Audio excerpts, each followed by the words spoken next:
Let's go! What's that? It's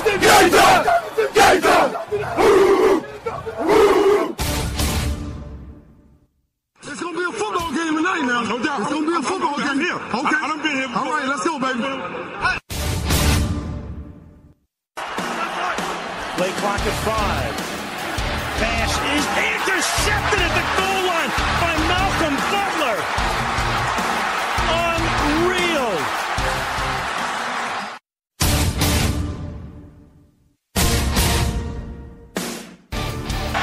And the Ohio State Buckeyes are the first national champions of the playoff era.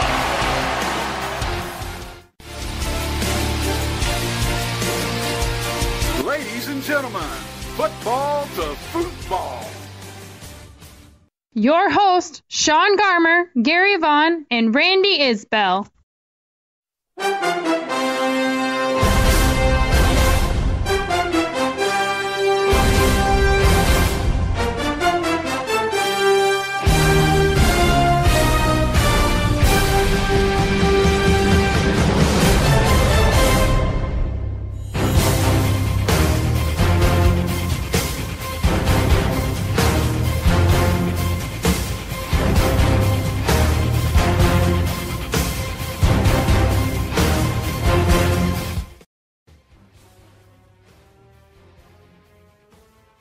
Hello and welcome to another Football to Football. Yes, we are going to be talking about NFL Week 2 in review. Randy will be leading us to that college football Week 3. And of course, we'll be talking about the game that just ended, New York Jets and Indianapolis Colts. And joining me here today, of course, is Mr. Randy Isbell and Gary Vaughn themselves. As I switch the camera because we are on Periscope for the first time on this show. I hope you all can see the guys here. Yeah, sorry guys. Yeah, we apologize. Sorry guys. Sean's idea, not mine. But hey, it's supposed to work for certain things. So either way, hopefully we can interact with you people on Periscope, but hopefully all of you listening, which is the more important thing here, on demand, we'll know that we're going to be, hopefully this format will go much faster than the preview one that went a little bit too long. But anyway, I think now that we've introduced everyone, Randy, your Jets pretty much pulverized the Colts in a submission with 5 turnovers. Yes. You have to be a happy man. Beyond happy. Yeah, they played pretty well. I know you were complaining, and I got to listen to the Monday Night Football guys kind of complain about how conservative they were there in the second and third quarters. But that's just what the Jets are on offense. They try not to turn the ball over, just try to work it the way down the field. I think their game plan kind of blew up in their face because the run game surprisingly did not work at all against the Colts. So their whole mentality was don't turn the ball over, just stay within your system and let the Jets defense do their thing. And boy, did they ever. I mean, 5 turnovers for the second straight game, and Andrew Luck was running all over the place. And I mean, if it wasn't for Dante Moncrief, I don't think the Colts really do anything, even what they did. So I'm extremely happy about how the Jets played. Yeah, you know what? It's so funny because in our preview, I kind of talked about the fact that at least in the AFC East. I'm so used to saying NFC. The AFC East, I kind of ranked the Jets at the bottom just because of the fact that I thought there would be a point where they wouldn't be able to overcome some things. But now that the season started, we're down 2 games. I'm looking at it as in, wow, the Jets are way better than I ever gave them credit for. I'm looking at Miami as being the bottom of the totem pole. And I could honestly say I think the Jets are right there with the Bills, pretty darn close. For me personally, I still think the Patriots are at the top. But in this game tonight, we saw that definitely the Jets are ready to play. They've come in prepared. Sure, the Colts are having their issues, and I don't know what's going on there. It just seems like they're not ready for games, or just Andrew Luck's having some issues. But my point being is the Jets are definitely a lot better than I give them credit for, and tonight was a great showing of it. And when you think about just, certainly Darrelle Revis came to play. He was 2 fumble recoveries, interception, doing his thing. Is it really that the Jets defense is this good, or are the Colts that bad right now? I would be surprised if the Colts are this bad. Though they did have that stat near the end of the game that was kind of shocking to me about how the Colts are completely dominating the division. I want to say 12-0 or something like that against the division, and now 10-12 against anyone not in their division. So maybe the Colts are a bit more smoke and mirrors than we think. But the Jets just are, I guess, the perfect defense for them. 3 solid shutdown corners and a good rush attack. So I'm hoping as a Jets fan that the Jets are for real, but maybe the Colts are a bit more smoke and mirrors than we were thinking at the beginning of the year. Yeah, I'm right there with you. They're one of my Super Bowl picks, and they're not out of the hunt still. It's 2 games, but at the same point, we know the stats. Teams that go 0-2 at the beginning of the year, usually Super Bowl dreams are not coming to fruition. So I do have a lot of concerns about the Colts, and I kind of think maybe a third of this was because of the Colts, but I'm going to give more credit to the Jets. I just think that, once again, they were prepared. They knew what they needed to do to really get luck in bad situations, to make sure that their offense was ready to compete. And, once again, Ivory was a big disappointment for me. I said on this show and said I thought he was going to be one of the fantasy featured stars in this game, and Colts took care of him. But you know what? They didn't take care enough about Fitzpatrick and those receivers. They didn't have a beautiful, wonderful day, but they had a good enough day to win. Yeah, certainly. The thing is, they were certainly still in this game at the end. That's why I had made the comment to Randy that when they scored that touchdown, I was like, oh, crap, don't tell me the Jets are going to blow this game or whatever. I was having that same feeling, watching the Cowboys after Roma went out, because, it's not like we were leading by some crazy margin or anything. But the other question, obviously, and we're going to have a couple of those questions with a few other quarterbacks in this game, certainly, or not in this game, and talking about this week, and they talked about a little bit on the broadcast itself, is if the Jets continue on this path, if they're 4-0 or 3-1 or whatever, do you stay with Ryan Fitzpatrick, or do you automatically go back to Geno Smith? No, at this point, I think if the team is rolling well, like it seems to be doing the first 2 games, and Fitzpatrick is fitting into the offense, he knows Changaley's offense, he's been with him before, you kind of stick with him. And to be honest, you kind of look at the Jets' schedule, and there's a very good chance the Jets are going to be 3-1 or 4-0 going into their bye week. They do get Philadelphia, who we all know is struggling very much so. So we see how that goes. And then they get Miami and London, and Miami has struggled with Washington and Jacksonville, so they haven't shown that much. So perfect time to play both of them. And then come off the bye week, you get Washington before finally that big New England game. So there's a chance the Jets could go 4-0, 5-0, and at that point, you got to stick with Fitzpatrick. There's no reason not to. Yeah, Sean, you're right. They did say it on the broadcast. They talked about this. They said the fact that if they were 1-4, there'd be discussions. There'd be maybe a change of quarterback. But as long as they're 4-1 or 4-0 or whatever we want to say, they're not going to do anything. Fitzpatrick's filling the role just fine. He's taking care of business. He's a smart quarterback. There's no doubt about that. We've always talked about that. The guy is very intelligent. He's just been unfortunate in some situations, and played for some teams that are not so talented. And he finally got on a team that has talent.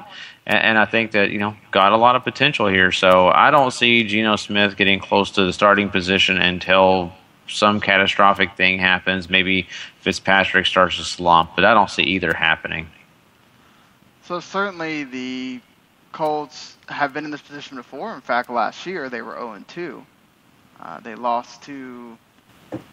you could say that they lost to what were supposed to be considered much better teams at that point.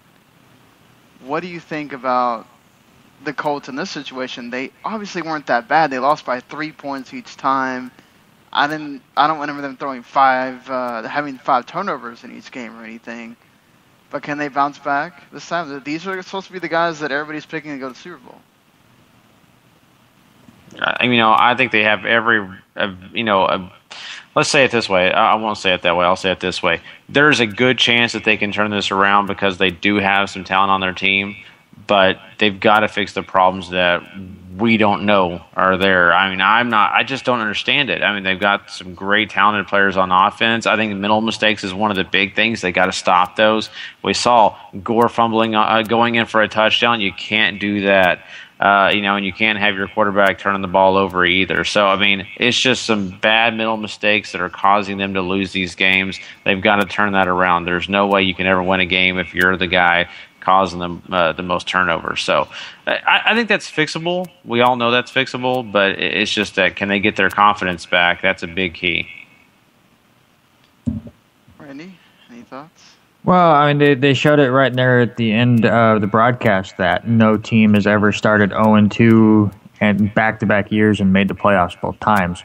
Now, if there's one team to do it, it will be the Colts just because they're a division. They're only one game out of the division lead, and as we've said before, they completely own that division, and they still have 6 games there. So I still think they make the playoffs, but they've got to fix their stuff really quick.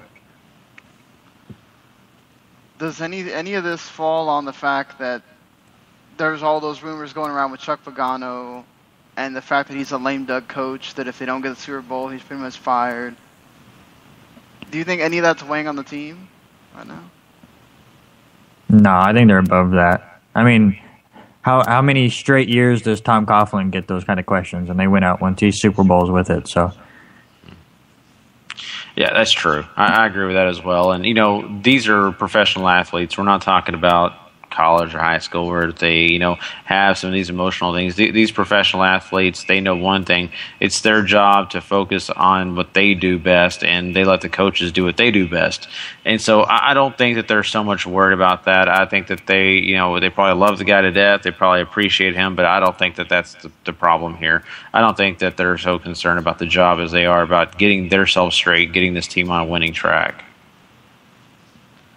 Yeah, for sure. I think pretty much, this game was really, it shouldn't have been as close as it was. That's the only thing I think I was getting at Randy, that had they been aggressive like they were asking for on the broadcast, if they would have not even had this game to worry about, honestly. But things are what they are. I think Randy pointed it out.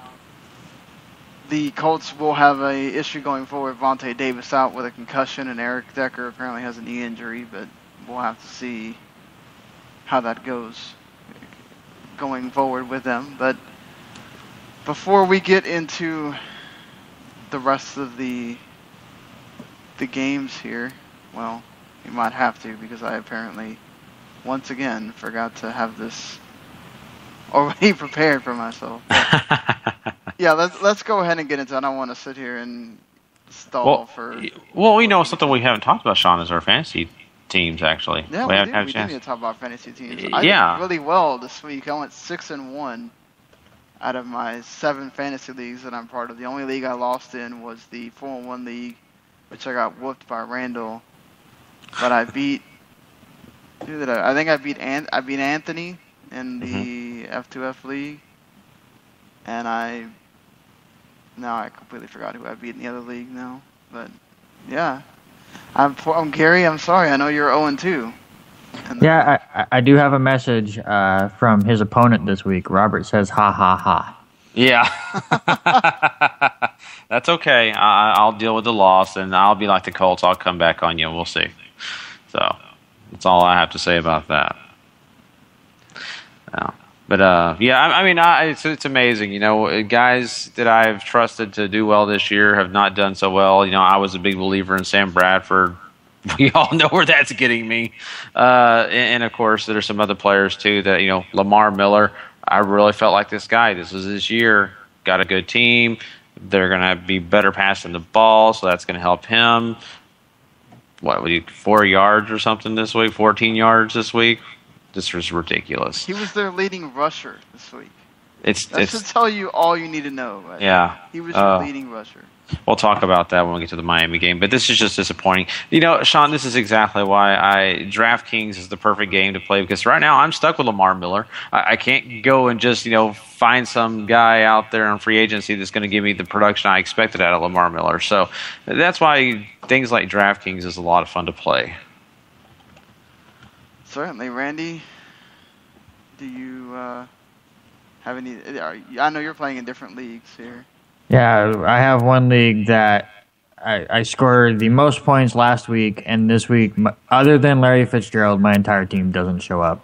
I make the mistake of deciding to start both DeMarco Murray and Darren Sproles, thinking that the Eagles' offense would get things going, and sat Allen Robinson instead because I thought his injury would bug him. So that worked out great. Keenan Allen was a no-show. The Dolphins' defense sucked against Jacksonville. Jimmy Graham did nothing. Andrew Luck. I mean, I have a really solid team in this league, and I scored 59 points, and 29 of it was from Larry Fitzgerald. So that was a rough one. I went 2-2 out of my leagues, but that one hurts the most just because how confident I am in that league and just how much of a pooper they sent today.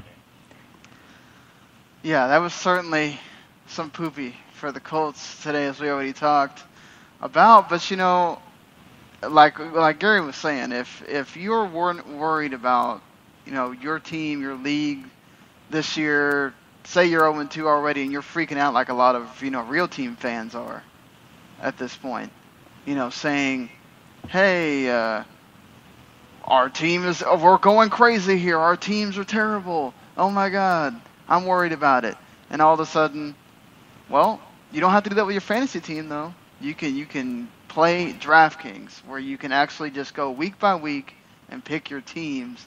And that's why, even though the football season's only begun, look, we're only in week 2, guys. You have, 14 more weeks to go? We start with week 3, and nobody feels like the playoffs at DraftKings.com. America's favorite one-week fantasy football site where millionaires are being crowned all season long. 1 week fantasy at DraftKings means no season-long commitments.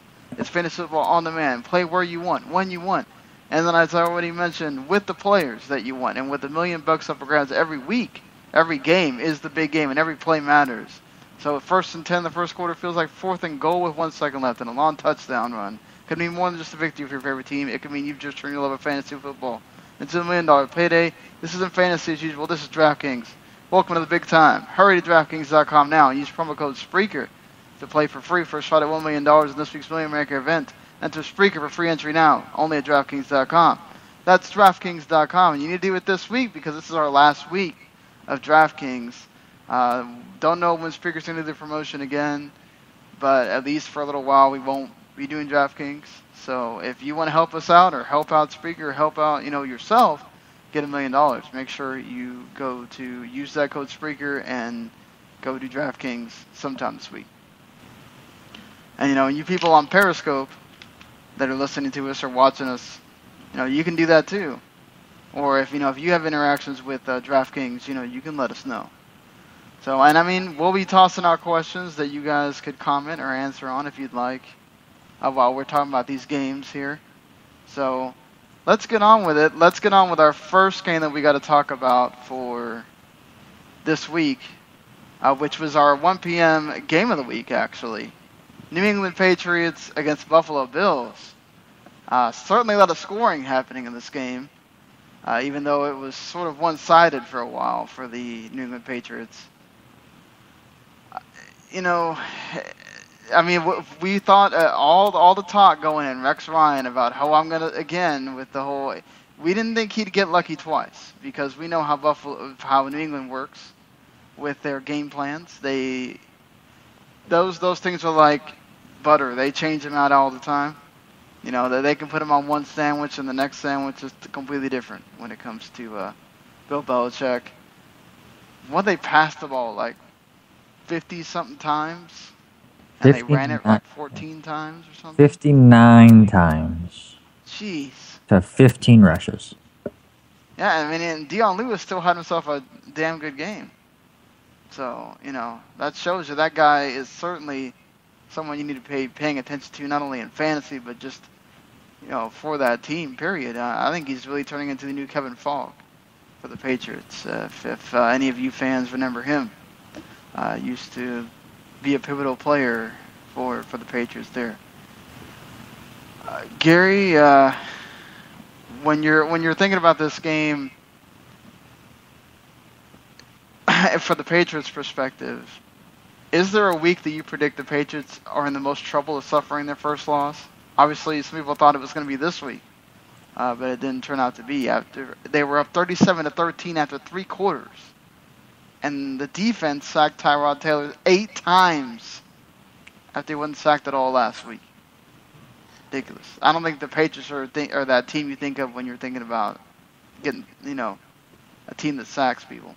Yeah, no, and I don't have the New England Patriots schedule in front of me, but right now they seem like they're pretty unbeatable at the moment. You at least feel that way, because I really felt like the Buffalo Bills defense was going to slow them down, maybe bring them back down to reality a little bit. Maybe cause some problems for Tom Brady, and it's not the case. It's not at all. Tom Brady's feeling comfortable. They made sure they game planned just the right way for that defense, and they exposed them. It was all about Tom Brady's arm, and he made it happen. Even in tight coverage, we saw Gronkowski still make some great plays, even though he was covered pretty well. All right, so I'm going to give you some of their schedule here. Obviously, well, they play Jacksonville next week. I don't think we're too worried about that. W. They visit Dallas after their bye week. W with Brandon Weeden.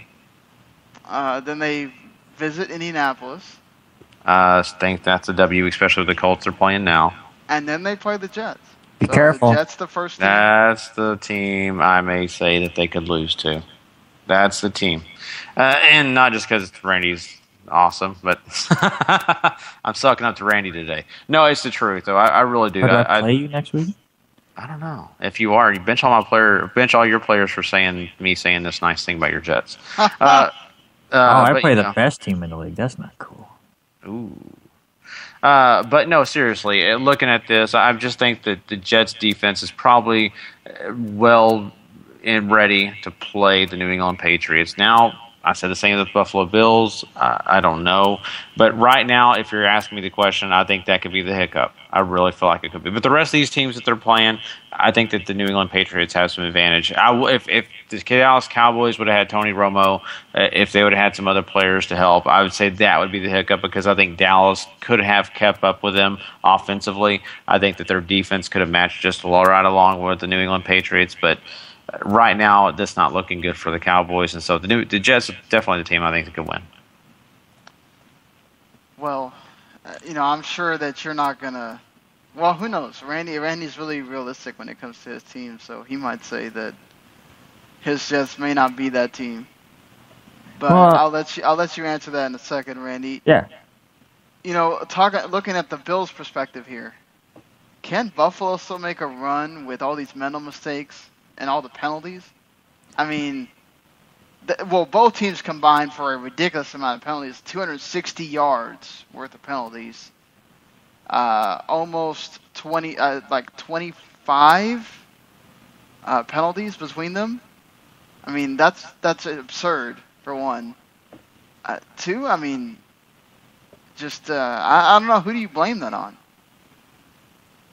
You got to blame it on the coach. I mean, Rex Ryan is such a motivator, and he gets you so pumped up that you're just ready to start a war. And he needs to find a way to then control it, because on New England side, there's a lot of holdings and stuff like that. Buffalo was a lot of unnecessary roughness, and it was a lot of late hits, and it was all these things that were just, you can't do those kind of things. Those 15-yard penalties will kill you every time. And they do have a rookie quarterback who's going to make mistakes. I thought he played extremely well against New England. Yes, he has 3 interceptions, but a few of those were off tip passes. The last interception that sealed the game when they were down by 8 for somehow they were getting blown out for 3 quarters, but they make this crazy comeback and they're down 8 with the ball, and the ball gets tipped, an interception. I can't really blame him there, but for me, if Buffalo wants to become a playoff team, they have to figure out how to control that aggression that Rex Ryan brings to the team. Certainly. I mean, it's not only that. I think the team just, as it's constructed, I mean, you had a lot offensively. They were much better. McCoy looked more like himself in this game. But, the defense that was so, we talked big about that defense last week, man. The Patriots just dink and dunked all over them. Well, Rex Ryan even said it himself that, listen, Bill Belichick completely outcoached him. And I think it was especially on that side of the ball. Like, Rex did an okay job for a while controlling the Patriots that kind of blew up there in the second and third quarters, but he kept it close. But Bill Belichick just did a better job than Rex Ryan for a 60-minute game plan. And he knows what Rex Ryan likes to do on defense, and he was able to take what he knew and exploit it, and that's what you saw on Sunday. What do you think, Gary? Yeah, I think the same. Just this whole game plan that the Buffalo Bills came into this game with, I think that it wasn't just terrible, but I just think that they weren't able to match up well. I think that just some of the decisions that they made kind of were a little bit off, and that definitely can hurt you when you're playing the New England Patriots. Any decision you make that's just a little bit different and that could take a risk, Patriots are going to take advantage of it every time. And I think Rex Ryan saying that it was his fault probably was. Yeah, I mean, I'm glad that he's actually taking responsibility for, his team playing badly, because this is supposed to be, his part of the team, right? The defense is his deal. And then all of a sudden, here we are again. They're not doing what they're supposed to do. Again, you got to remember who they're playing. It's the Patriots. So, you take all that with a grain of salt, obviously. But, I mean, when we look at, let's say, who they're playing next week, I mean, once again, Tom Brady, another week where he's marvelous, 3 touchdowns, 466 yards. Ridiculous. That's your fantasy player of the week, it looks like here, Gary. It is. I mean, yes. And Tom Brady just played out of his mind just once again. I mean, it's just amazing that this guy is on fire. We expected it kind of because of the fact of all the controversy in the offseason. But, yeah, just you can't deny it. There's some other guys on this list, especially when you look at those stats, that deserve some love. Lewis deserves some love. But, I think right now the featured guy definitely is Tom Brady. Yeah, so I think we covered this one pretty much here. Let's move it along as we get to Randy's first game here. The Tampa Bay Buccaneers visiting the New Orleans Saints. What do you think was some of your takeaways from this game, Randy? Drew Brees looked awful, and I hate to say that I'm happy to see that he was nursing an injury, but I kind of am glad he is, because going back and watching this game, it looked terrible. Like, take everything that anyone has said about Peyton Manning in the offseason, that was Drew Brees on Sunday. Like, all of his throws just looked weak. It didn't look like he had anything underneath it. I mean, just so many just floppy throws, really. I mean, it was almost to the point where I thought Winston was the better quarterback in this game, which is just ridiculous. So, from everything I've seen, he has a bruised rotator cuff. He may miss a couple weeks, which is not good for New Orleans by any means. But, I mean, to me, that is the biggest takeaway. They played that badly with Drew Brees. I can't imagine how they're going to play without him. Well, it was obviously it's a 50% Drew Brees. Now I have no idea when the injury happened or how anything like that. And they were right there for a while. Tampa Bay looked like they had control, and then they had those back-to-back drives in the fourth quarter where they fumbled it really quick, and the Saints just weren't able to get going. Mark Ingram has a terrible fumble with 3 minutes to go. But for New Orleans, I think you can have a little bit of optimism because C.J. Spiller comes back this week. They obviously kind of took care of him. I think he had 4 touches in the whole game. But once he kind of gets going and you get Ingram and Kyrie Robinson looked great in this game. You let those three control your offense. It doesn't matter who your quarterback is.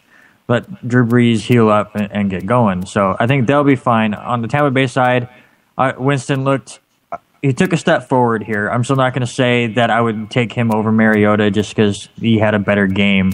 He still made his mistakes, but I like that he was better in the pocket, I would say, on Sunday than he was the first game. I think some of the jitters kind of went away, and he settled. We have somebody in the Periscope is saying that the reason why Winston looked better was because the Saints are garbage. I guess we'll find out with his next game, but it's so early. It could definitely be because the Saints are garbage, but he looked better in the pocket. Like, he looked more confident. It wasn't his first game anymore, so I think him settling down also helped make the Saints look like garbage. Mm-hmm. Yeah, that certainly helps. When the defense played better, but that's also because Drew Brees is the one throwing it. But he does bring up a point. Look at Mariota this week. He didn't look that great, but he was also playing a much better defense than the Cleveland Browns. So, but we'll get to that here. There's still a question that I need to ask Gary here about the Saints. Is this a thing like with Peyton Manning? Are you worried about Drew Brees going forward here? I am.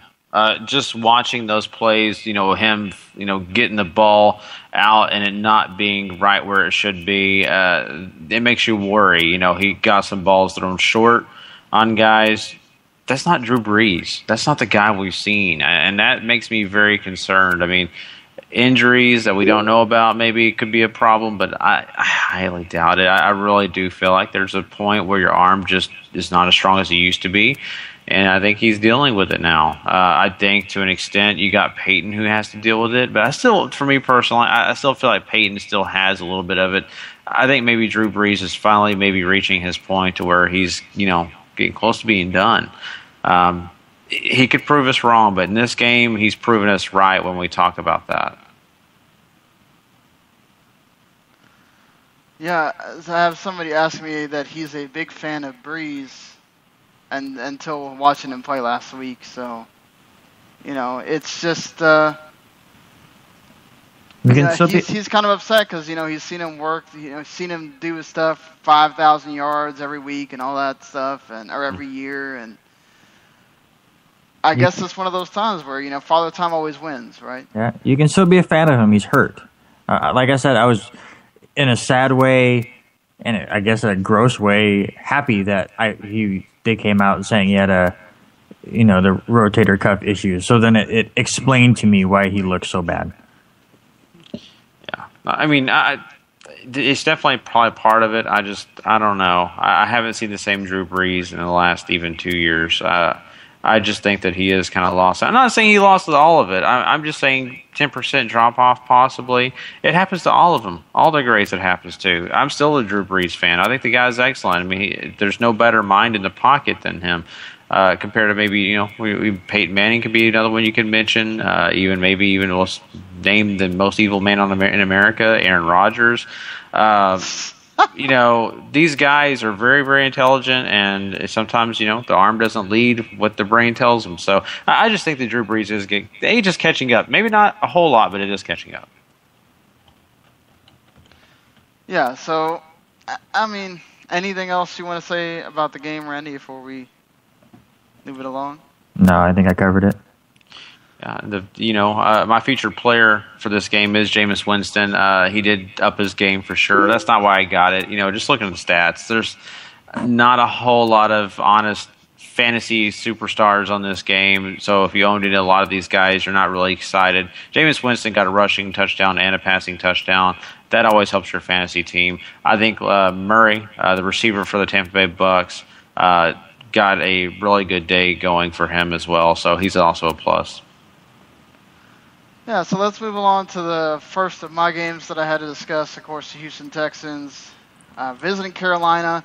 This was a game that just featured how to not play quarterback for a while. Ryan Mallett had to make 58 throws in this game, which is absolutely ridiculous. He is you can tell this was his first game playing. He's sitting here, just going on his first read, just throwing it. He throws to the ground. I don't know how many times he threw to the ground. He either overthrew it to a guy. That was part of the reason why he didn't get that touchdown at the end either to Hopkins, because he overthrew him. I mean, it's just, he came on at the end where we definitely saw that Houston almost had a chance to win there. But, I mean, partially it's also because they have no running game. I mean, they couldn't get Arian Foster to get here any faster because Alfred Blue and Polk were just not doing it.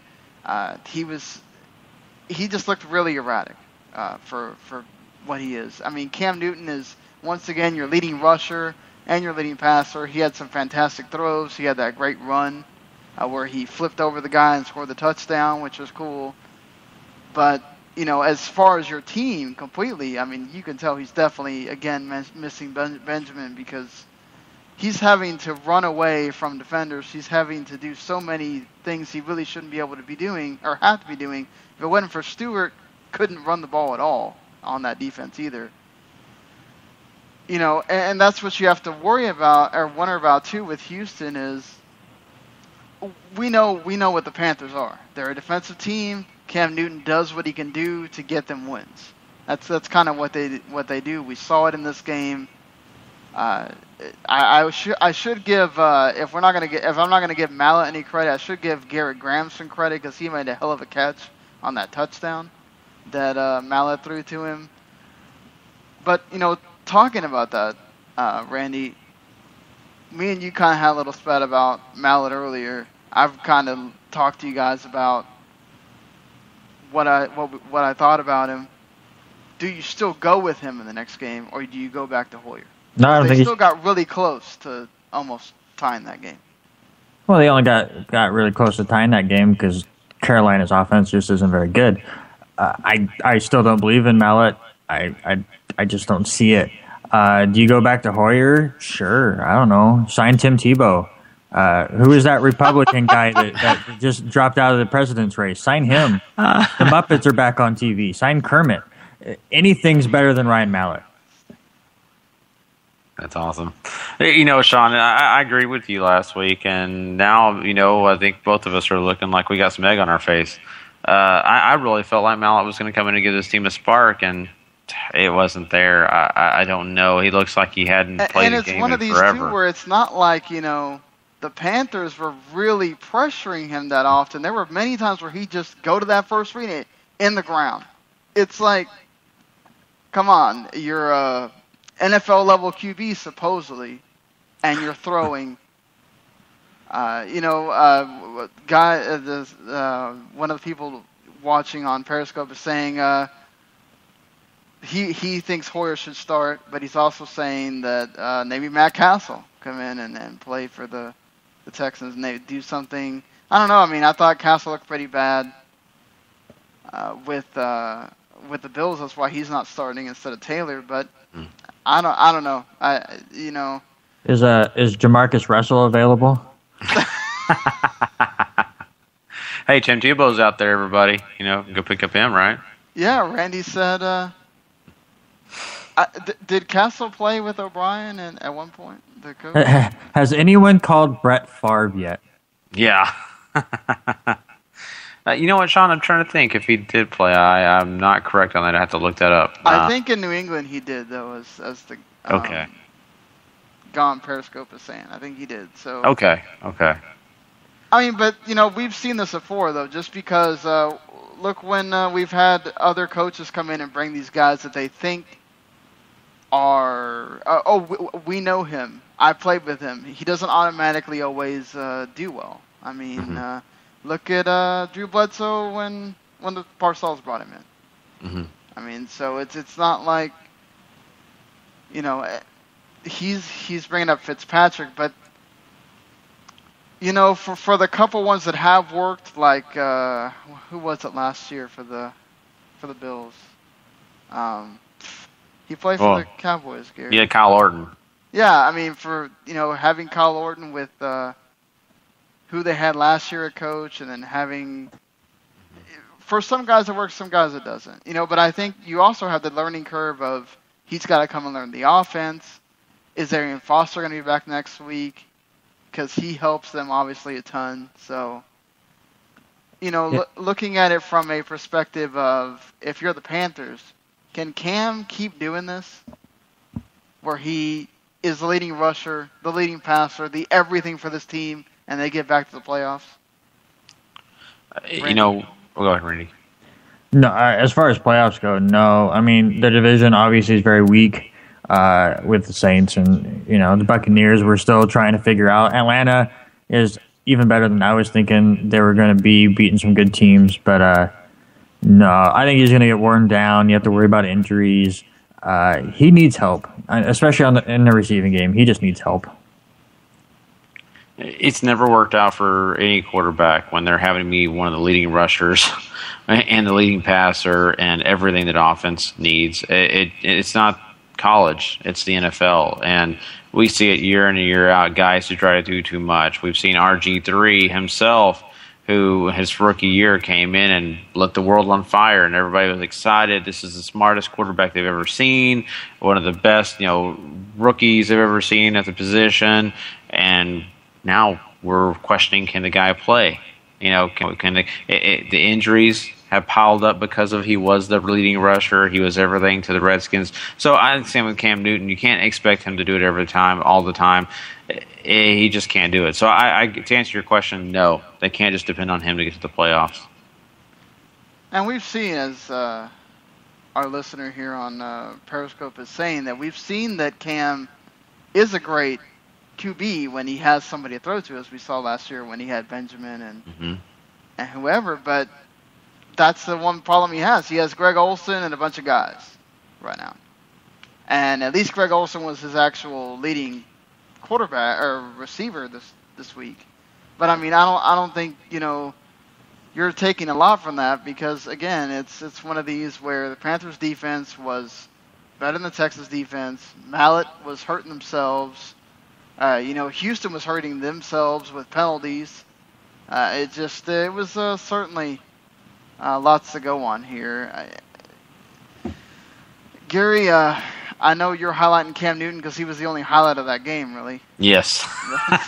And if nothing else for that touchdown, I mean, just that gymnastic move into the red zone, to the end zone, from red zone to the end zone. Beautiful. Nailed it. I mean, I think that's Olympic style. I'd say about a 9. Maybe not Kerry strong, but very close. So, I mean, next week, Tampa Bay has got to come to Houston. Randy, you watched Tampa Bay. Do you think Winston comes in here and gives Houston problems? I think Houston's going to give them a bit more problems than what he faced this week. It's going to be very interesting to see if Arian Foster comes back. You said it earlier about what quarterback they use. Whoever they use, if Arian Foster comes back, their job becomes 10 times easier. You just turn around and hand it to that guy. So I think it's going to be tough for Tampa Bay to beat Houston.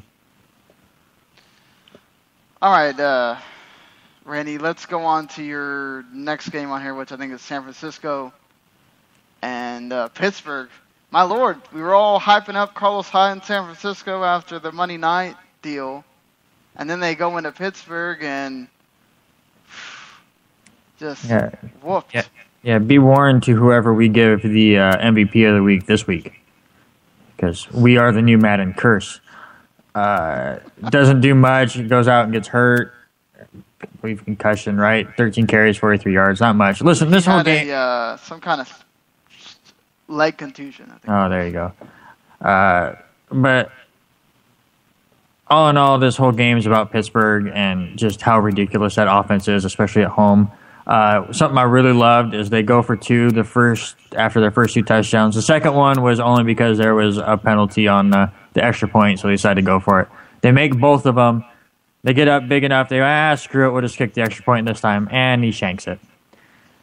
Just Scobie is just amazing right now.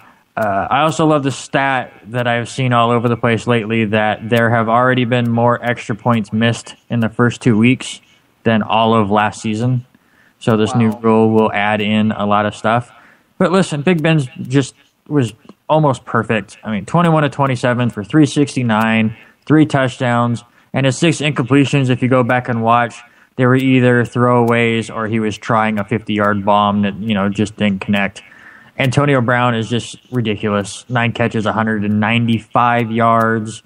You also had Darius Hayward-Bay fill in 77 yards and a touchdown.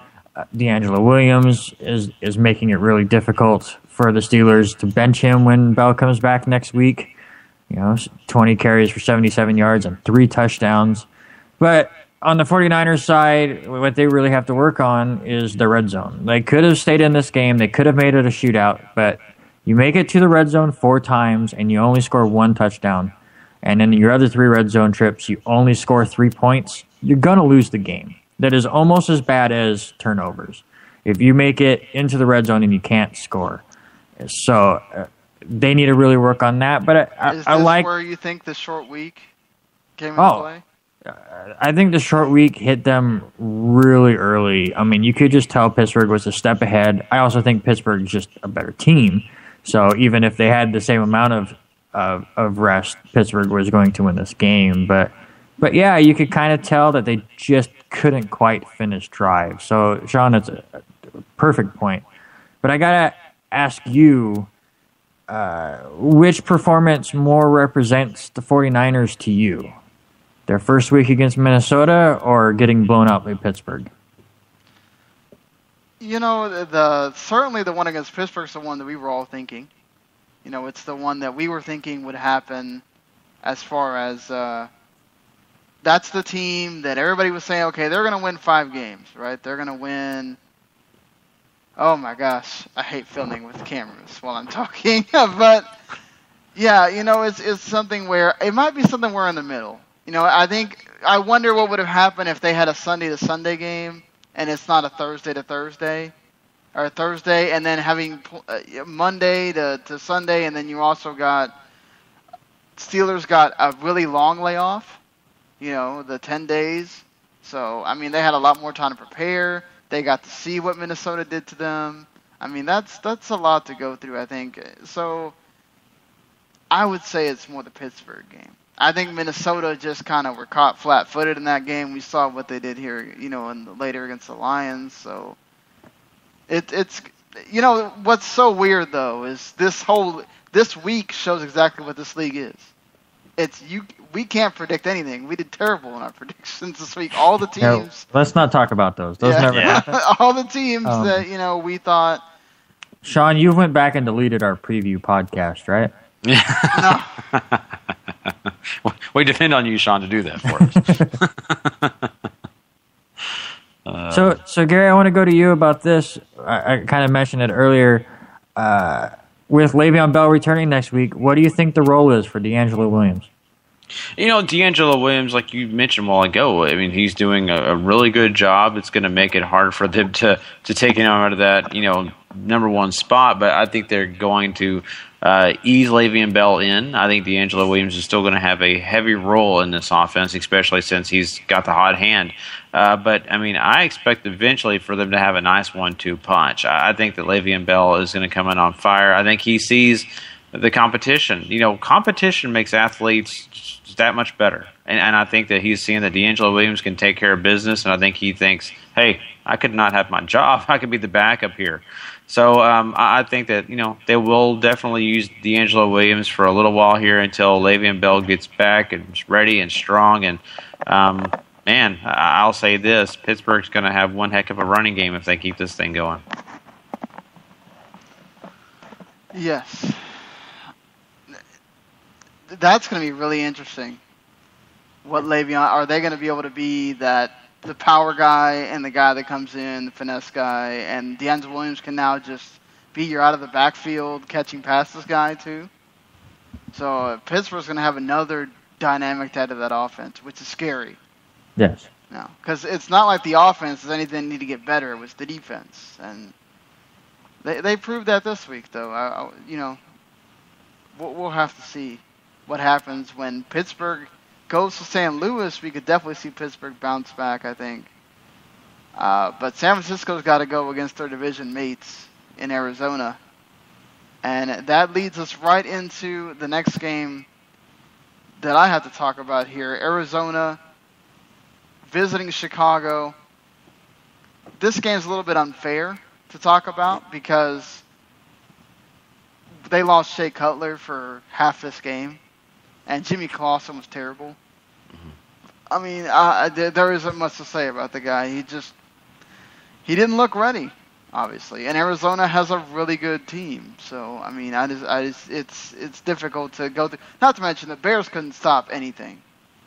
Carson Palmer was just throwing a Larry Fitzgerald like nobody's business. Fitzgerald 3 touchdowns. Palmer just everywhere in this game. Not to mention the Bears just 170 yards on penalties. That's what happens when you have an inexperienced quarterback behind you.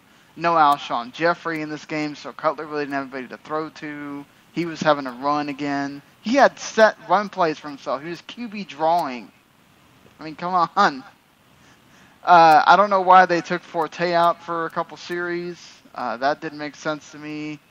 But, you know, it's still – the Bears are just really weird. How bad they are.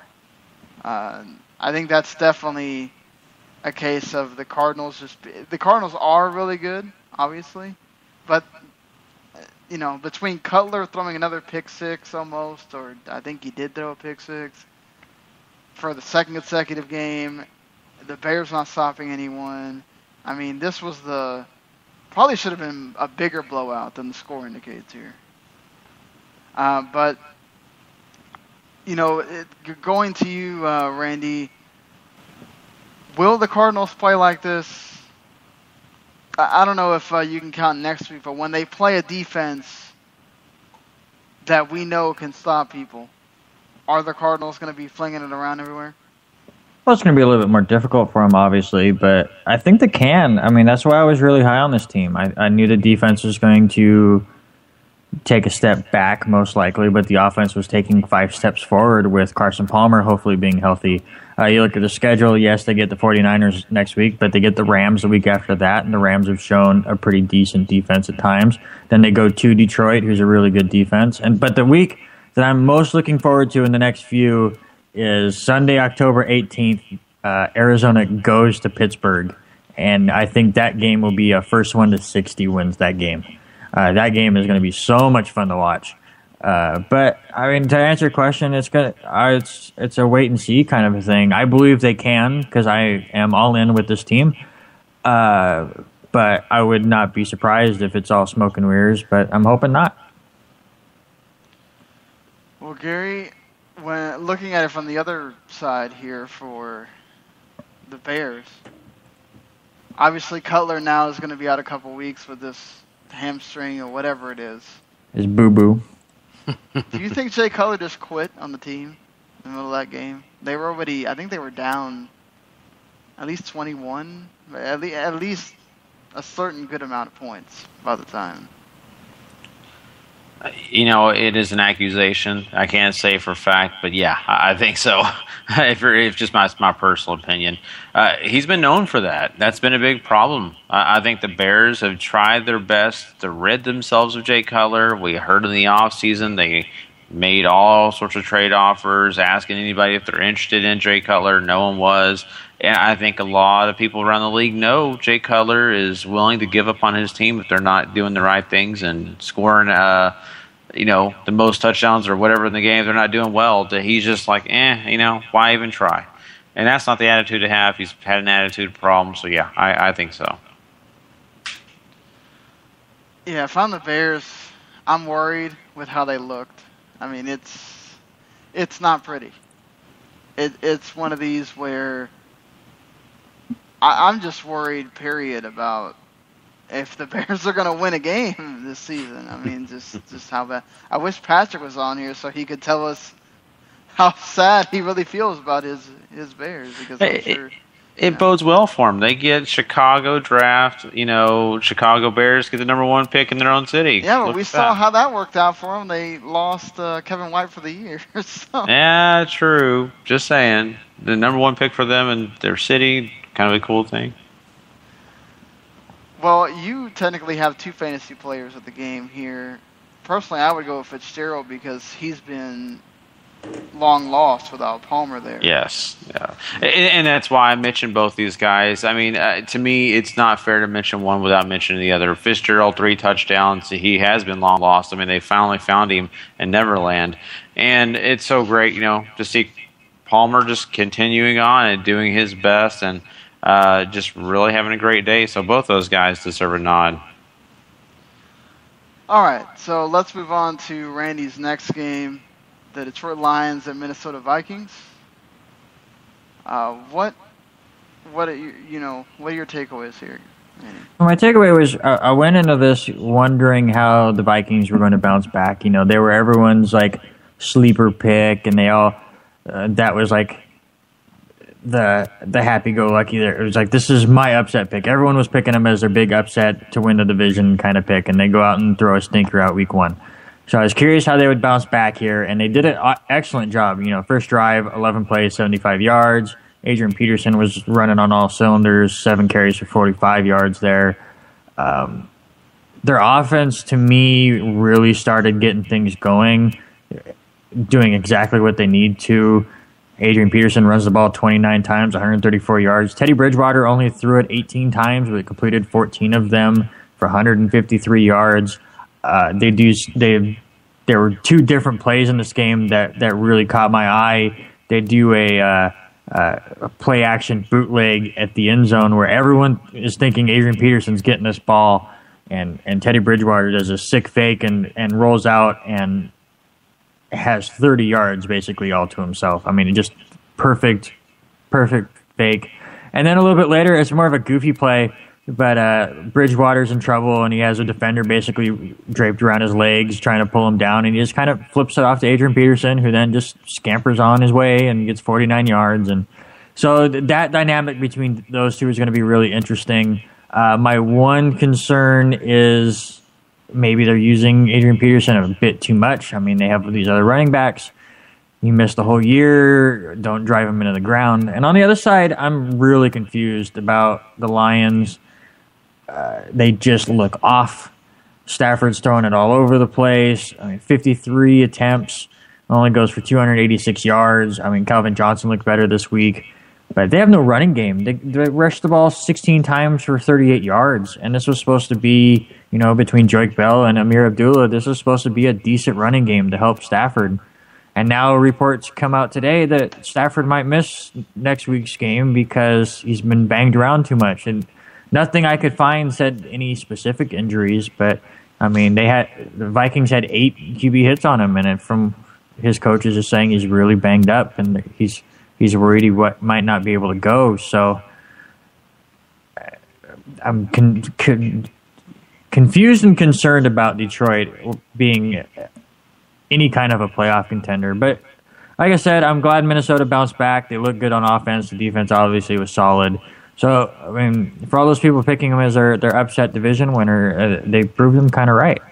So, Sean, I kind of want to ask you about them and what I brought up earlier. Do you think they're using Adrian Peterson too much? Are you worried that he's gonna wear down? I mean, they used him 29 of the 42 times, while McKinnon and Asiata combined for only 5 carries. I mean, you do have to worry about that because he's hitting that 30 spot of when you can start considering, once they get past 30, they start going down and all that. But I think, Peterson missed the whole year last year. So you can consider that a whole year that he missed. Really, he's 29 or something. I think you have to – this is what the Vikings are. They have been for a while, even with the new receivers and all that. They're still Peterson and whoever's the guy that owns the ball. And until they're not that, until Bridgewater really comes into his own and everything, you have to ride him until either the other team stops him and you have to figure something else out, or just if you're the Vikings, you don't owe Peterson the fact that why do you care if he can still play in a couple years and play for another team? You want to win, you do what you can to win. I'm just kind of surprised that they're not taking the Chicago approach and giving him a series off here and there. It's just, I mean, Asiata and McKinnon showed that they are decent running backs last year. So I'm just surprised that they're getting as little touches as they are. I do have a bonus question for you guys. Maybe it's Peterson too. We have no idea if that's. Yeah, that's true. But I have a bonus question and see if you guys can come up with a better one. But listening or watching this game on, the what do they call it? Condensed version on gameplay, I heard that stupid horn that the Vikings play after every first down so much it started driving me nuts. Like, I knew that the Vikings won this game, but I started rooting for Detroit just to stop them, just to make that noise shut up. So, Gary, my question to you, is there a more annoying sound than the Vikings horn?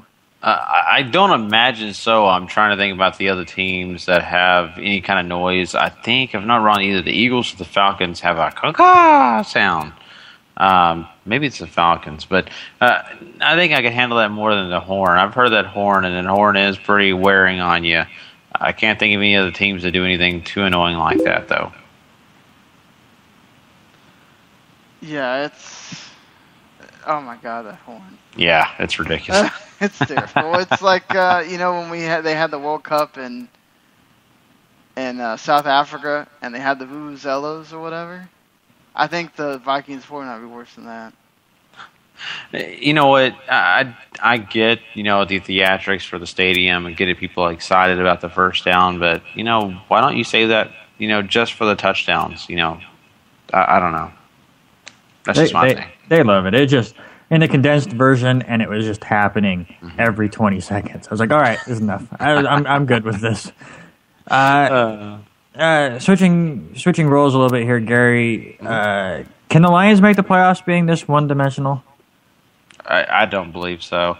I think they're still a talented team, and they're still in the hunt. It's so early to even say that they're not, but being one-dimensional doesn't help you at all. And when they face defenses just as good as the Vikings or even better, they're going to have more problems. And if I'm Matthew Stafford, the beating I took in this game, I really have concerns about the beatings I'm going to take in some of these other games they're going to be facing. Even the Packers are not going to be anything nicer. A lot of the other teams on that schedule are not going to be nice to him. So I do have some concern there. Certainly. With the Lions not having Stafford, they're certainly not going to do anything. I mean, at least Calvin Johnson scored a touchdown this week, so that's something. He didn't go totally incognito as he has lately. But I worry about what Randy said, the running game wasn't there in this game, which after what Abdullah did, you'd think that they would, they gave him 9 carries, he didn't do much, but it just felt like they were trying to throw the ball too much. Mm-hmm. And you need you can't, the Patriots work because they dink and dunk and all that stuff. Like, that's not the way Stafford does. He tries to heave it down there to Johnson, and you can't do that constantly throughout a game. It's just not gonna work for you very well.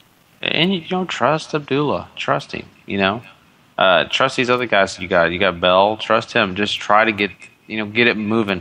We all know the running game feeds off the passing game and vice versa, and they just can't get that straight. Yeah, they're going to have to get that figured out if they want to go anywhere. But do you have anything else you want to I think no, that's more than enough. I saw that you picked Adrian Peterson for this. Yeah, it's a simple, one because of the fact that, he had the better day and just, played his heart out. But not only that, fantasy-wise, you're pretty happy with what he got for you. Certainly. So we move on here to the next game that I had to do, which was St. Louis and Washington. It was in Washington, and certainly much different game than what we saw against the Dolphins last week. And certainly much different game from St. Louis than what we saw last week. Nick Foles was horrible. 150 yards. He kept overthrowing everyone. he was constantly pressured by the Washington defense. I mean, constant. They didn't really sack him, but they were bothering him constantly. He was running away, having to throw the ball away. The running game really didn't do much. I mean, Tavon Austin was their leading rusher when they decided to use him in the second half there. Trey Mason wasn't doing jack. I really think they should use Tavon Austin a lot more like Percy Harvin and have him involved a lot more in the offense, because he's a playmaker that if you make the defense have to account for him, it's something else that they have to worry about, so it gives Foles another option.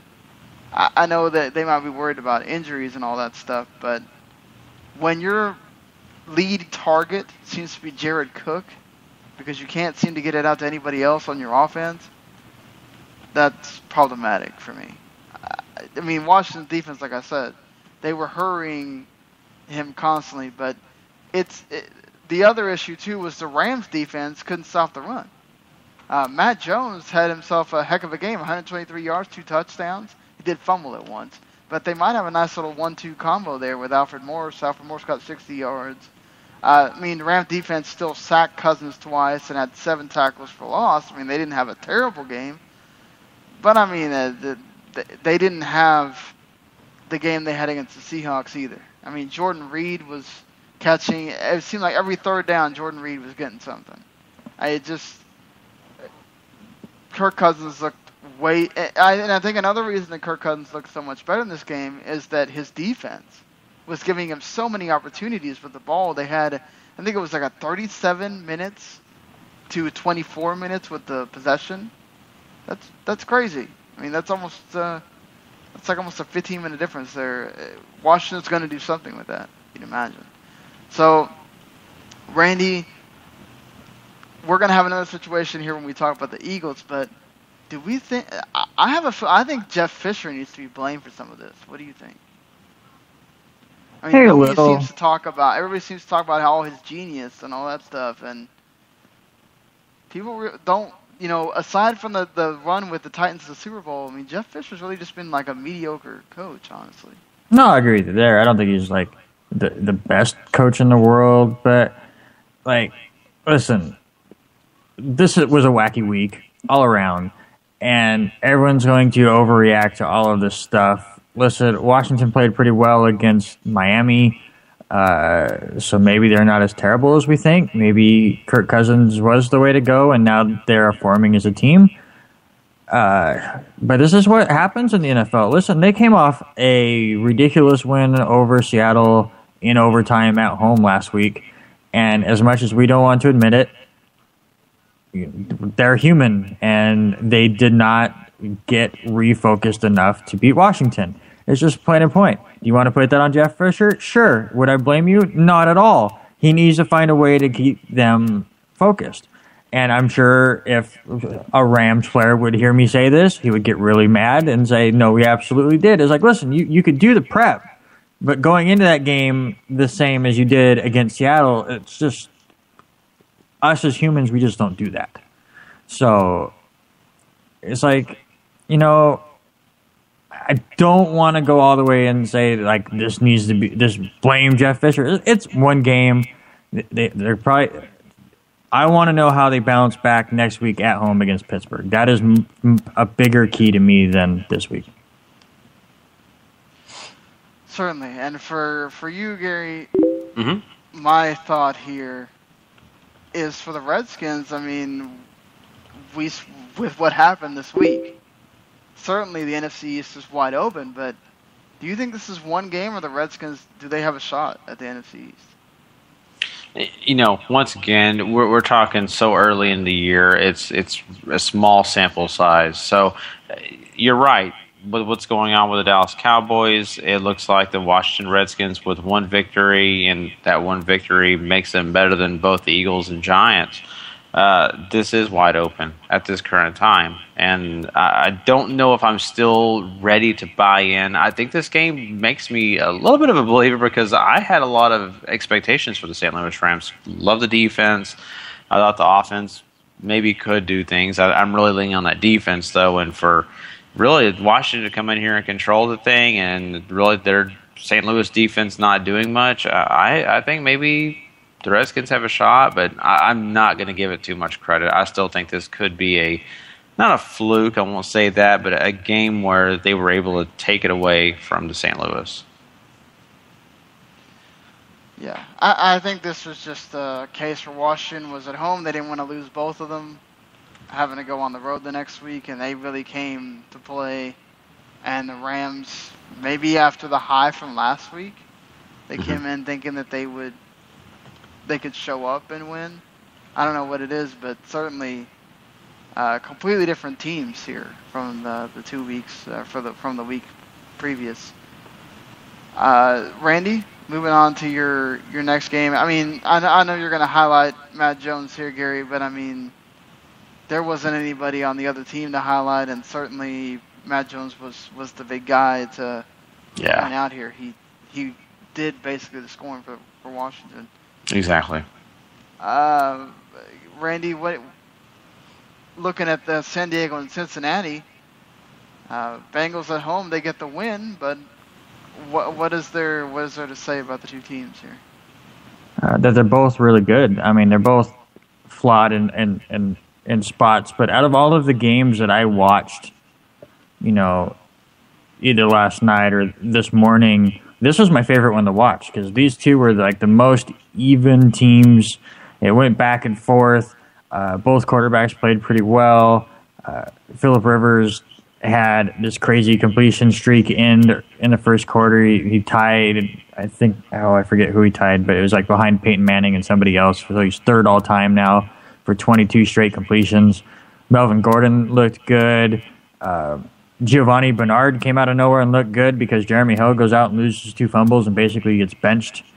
I'm guessing they benched Keenan Allen because I don't know where he went. 15 catches last week, only 2 this week for only 16 yards, which obviously killed me in fantasy. But it's like, I mean, you kind of watch this. If you go back and just watch this game after we talk about it, it's nothing special. Neither team wows you, but they just get the job done. I mean, neither of them really make that many mistakes. They go about their offense or their defense, and they keep it contained.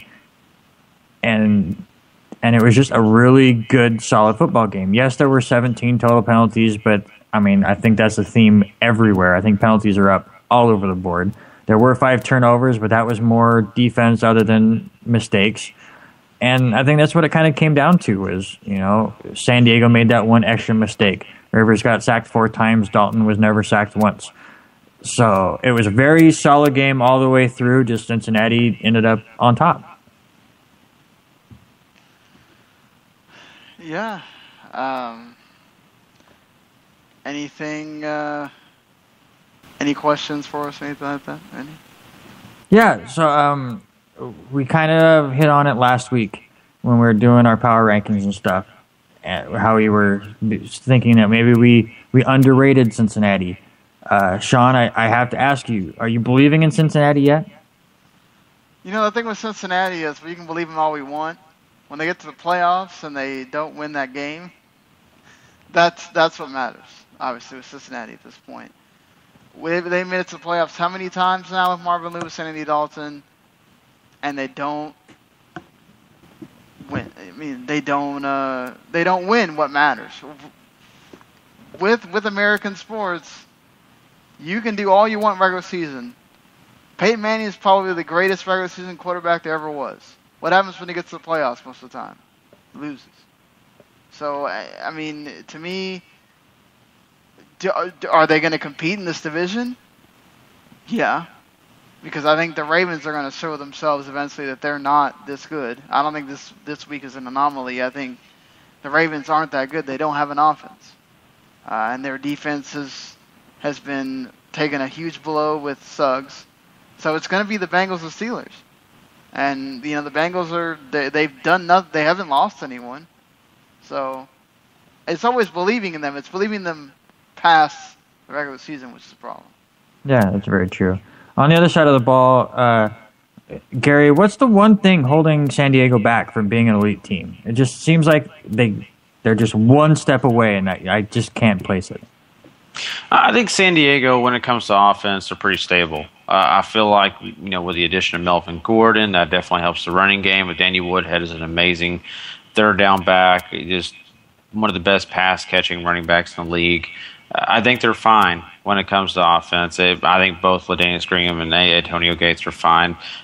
So looking on the other side of the ball, I really feel like if they could shore up that defense more, I think that's really their Achilles heel.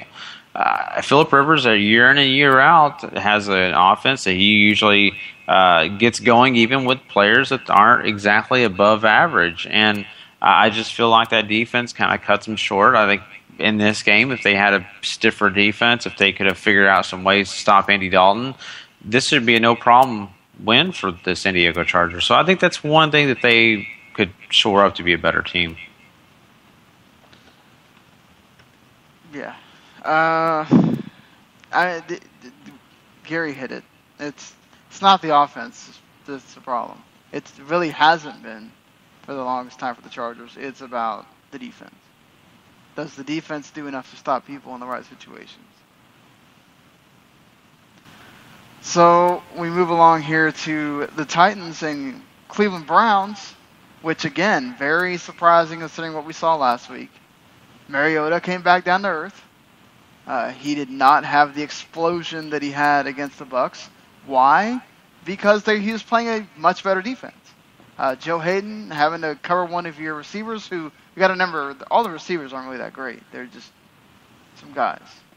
And their best receiver turned out to be someone that we know is actually pretty good, Anthony Fasano, who's, before Kelsey came around in Kansas City, he was being used over there. So the other big deal for the Browns was that they kept the ball a lot, because not only did Johnny Manziel only throw the ball 15 times and have 2 long-ass touchdowns and no interceptions, but between Isaiah Crowe and Duke Johnson, they got 115 yards and a touchdown, which was not the case last week when they played the Jets.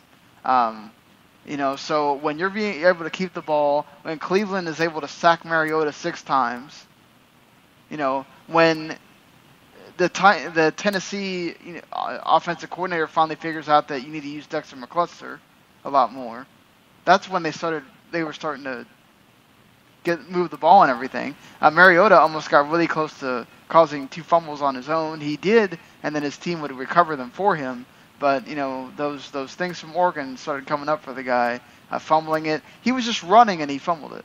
I mean, that's the kind of thing as a quarterback you can't be doing at all. Not to mention he was just constantly worried about that Cleveland defense. So, it's Mariota still did well. I mean, he threw 2 touchdowns, and the team started trying to come back towards the end, but it was a little bit too late. And the Titans defense did get to Manziel. They sacked him twice and whatever. But I still think, Gary, if you're the Browns, they're still talking about if McCown's healthy next week, they might consider him. Do you even consider McCown at this point? Johnny Manziel just won you your first game at home. I mean, they didn't do it in convincing fashion or anything, but we saw a little bit of the Johnny football from Texas A&M, certainly. Oh, definitely. I think he stepped in the pocket. He had poise. He didn't look like he has in the past where he felt rushed and he didn't think run first. Can't say enough about that. That's great. I mean, that's exactly the kind of player that the Browns were looking for when they drafted him. And so, I mean, I feel like, coming out of a hot game like this, personally, I feel like they need to take the approach that the Jets have taken with Fitzpatrick. If it's not broke, why fix it? If Johnny Manziel comes into this next game and just plays his heart out, plays as good as he did here, makes good, smart decisions, why get rid of that? Why just replace it with a name that's, well, let's just be honest, it's a name. It's somebody that people know, that he's had starts in the league, more starts than Johnny Manziel. So, no, I'm on the fence of, or on the side of the fence of, hey, keep Manziel in there until he screws up. Yeah, and for the Titans, Randy, do you think that with all the stuff going on in that division that they're in, could Mariota help them overachieve and make them a player in the division? No, I can't see it. I mean, yes, Jacksonville is not that great, and Houston has quarterback problems, and Indy started out 0-2. But I think Indy gets it situated, and especially against the division, and still runs away with this. Could Tennessee be a little bit better than we were expecting? It's possible. I mean, I know a lot of people are going off right now, oh, look, Mariota comes back down to earth because you lost to Johnny Manziel. He didn't throw an interception. I mean, I think his biggest issue is holding onto the ball. He gets sacked 7 times. And those are things he's going to learn, and I don't think it was like him crashing down to earth. It was just, it wasn't the best game for him, and it's going to be some rookie pains. And at the end of this year, whether it's Mariota or Winston, you can't look at their record. You just kind of look at their whole body of work, because everyone got so into it with like Andrew Luck and all these, the rookie quarterbacks that went nuts. RG3 on his rookie year. It's like rookies are supposed to make all these mistakes, and Mariota made some mistakes by holding the ball on Sunday, and he'll have to work on it. But as far as the division goes, I don't see it. Gary? Looking at this whole thing and just kind of thinking about it, I mean, Mariota, like, Randy just pointed out, I mean, he's going to make his, mistakes. He's going to have his problems. Jameis Winston obviously had his last week. And so, I mean, these are growing pains. I'm not going to jump to conclusions this early. Like I said before, this is such a small sample size for all 32 teams, for all the players in the league. Let's talk more about that, concern when it gets to be maybe 6 games for these rookies. I think if we're talking veterans, shorter time span. For these rookies, maybe even just 6 to 7 games, because then they've actually seen more. Yeah, fair enough. So let's move on here. We got Atlanta traveling to New York. Randy, you're the one in charge of this game. What'd you think? Atlanta's for real. To go on the road against a decent team and pull off the victory near the end of the game. I mean, this is why I picked them to win the NFC South, is exactly this. My biggest takeaway of this, it's if you want to see great receiver play, just go watch the highlights of this game. I mean, you have Odell Beckham Jr. and Julio Jones, both just at their best. I mean, Odell Beckham Jr., 7 catches, 146 yards and a touchdown. Julio Jones has 13 catches for 135, including one ridiculous one where he basically is trying to... He plays defender and jumps up, and it looks like he's just trying to knock the ball out so it doesn't get picked, and ends up catching it because he's just that good. And the other takeaway, it was kind of poetic justice to me watching this game, because we talked about it a lot, about the ending of the Giants-Dallas game and time management and how they kind of messed things up. And then here we are, Giants trying to run the clock out, trying to do things right, and they get called for a delay of game. Like, they just couldn't do it right. It was on 3rd down, I think 3rd and 7. You know what happened with the Giants? They kept hearing this. That's what happened with the Giants. They kept hearing that horn. No. There it is. But, so, I mean, they just shot themselves in the foot. I mean, Eli has a costly turnover.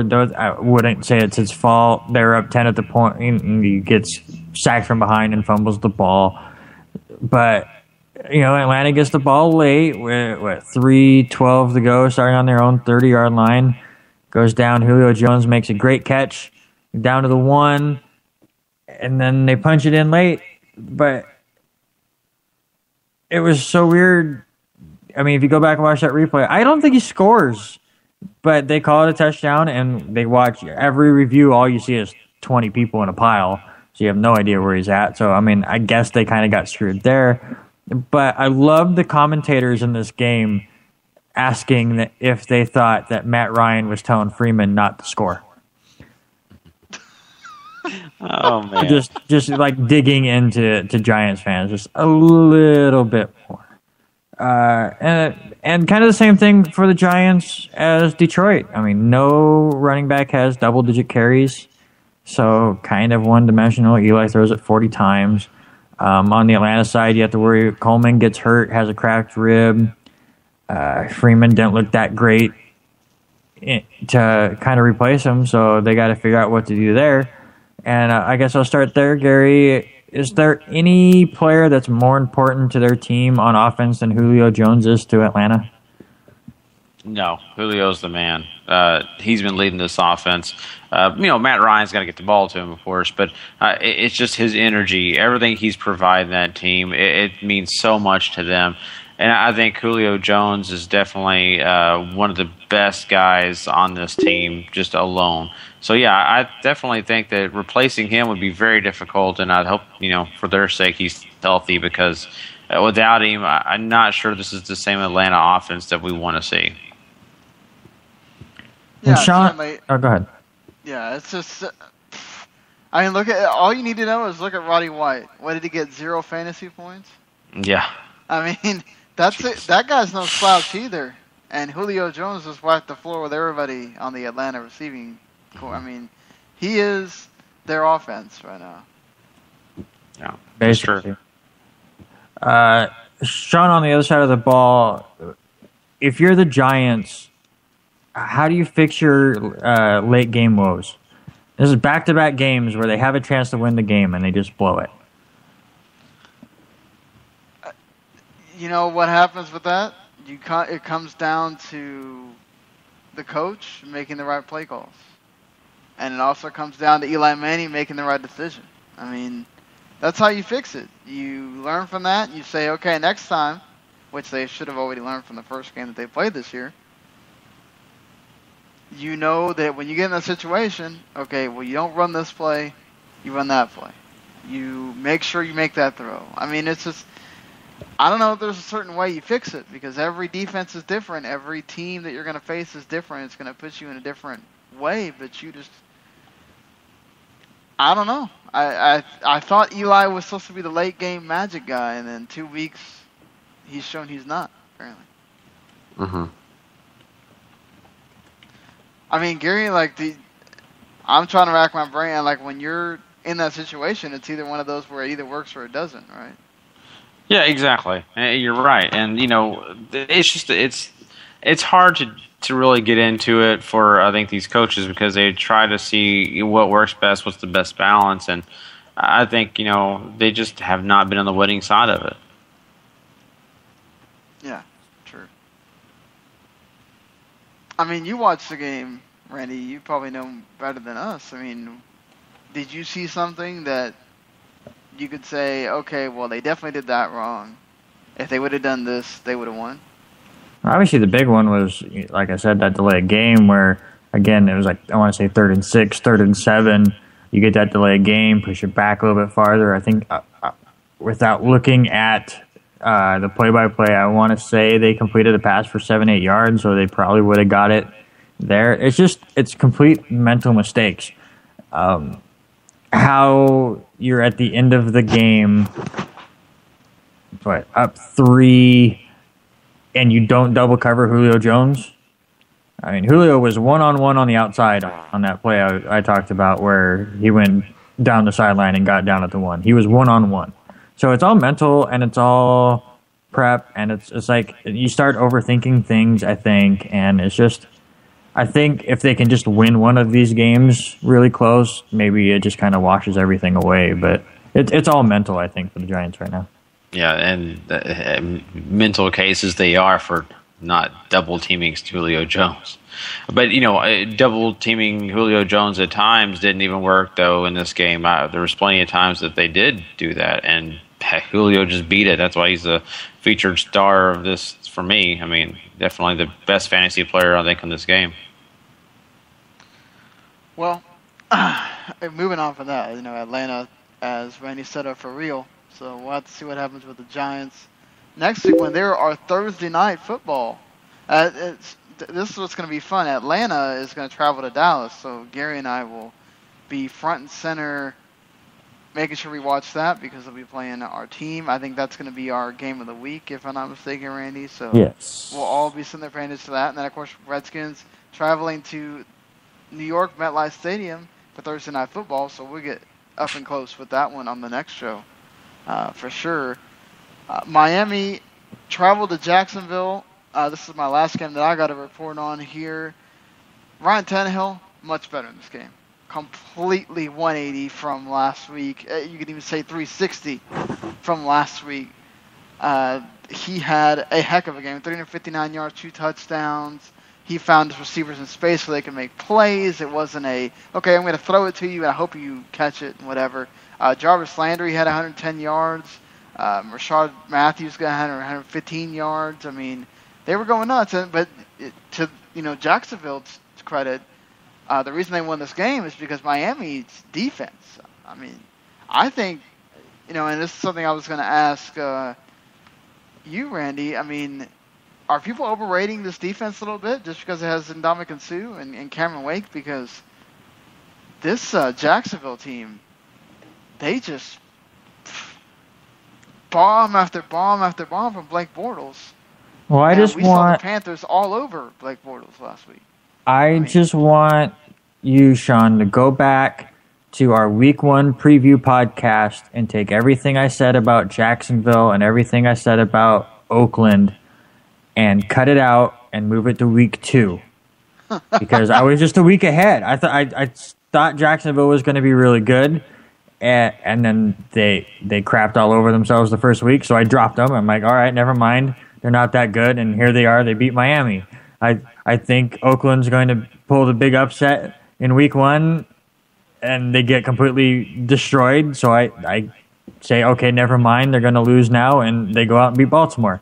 So I think Jacksonville is a little bit better than people are giving credit for. But yeah, Miami is a bit overrated, especially on the defensive side. And now there are reports coming out that they have to try to knock down that they're basically letting Sue do whatever he wants on defense. He's like the free roamer or whatever that they have instead of him working in their system. They're just, here, go do whatever you want. I mean, it's gotten that bad after just 2 weeks. So, yeah, I think they're a bit overrated. Yeah, I mean, it's just, it's amazing to me, like, the fact that how Jacksonville just, no problems, just going through that Miami defense, like, and we're not even talking about, like, just, 10, 15-yard passes or whatever. T.J. Yeldon also had about 7 yards rushing in this game. He could have had a touchdown, but his knee fell, like, about half a yard short. I mean, it's just Allen Robinson freaking catching 50-yard bombs. I mean, this is insane. I mean, we're not talking about Miami doesn't have stellar corners or whatever, but these are guys that had 2 interceptions against Cousins last week. I mean, so to me, it's either Jacksonville figured them out or, like you were saying, it's definitely a case where maybe Miami's defense is a bit overrated on that end.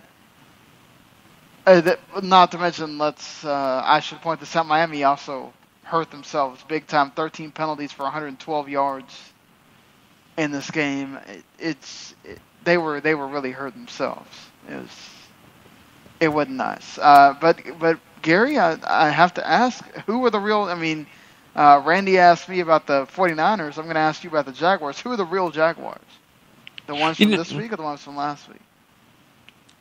That's a tough question because I think that the Jaguars are very talented. I think they're a great young team. I think they're, in fact, the NFL's youngest team, if I'm not wrong on that. And let's be honest, they stood up to the competition and they brought it to Miami because I think everybody pretty much had Miami coming in here and taking care of business, especially after the way they kind of, performed against the Redskins.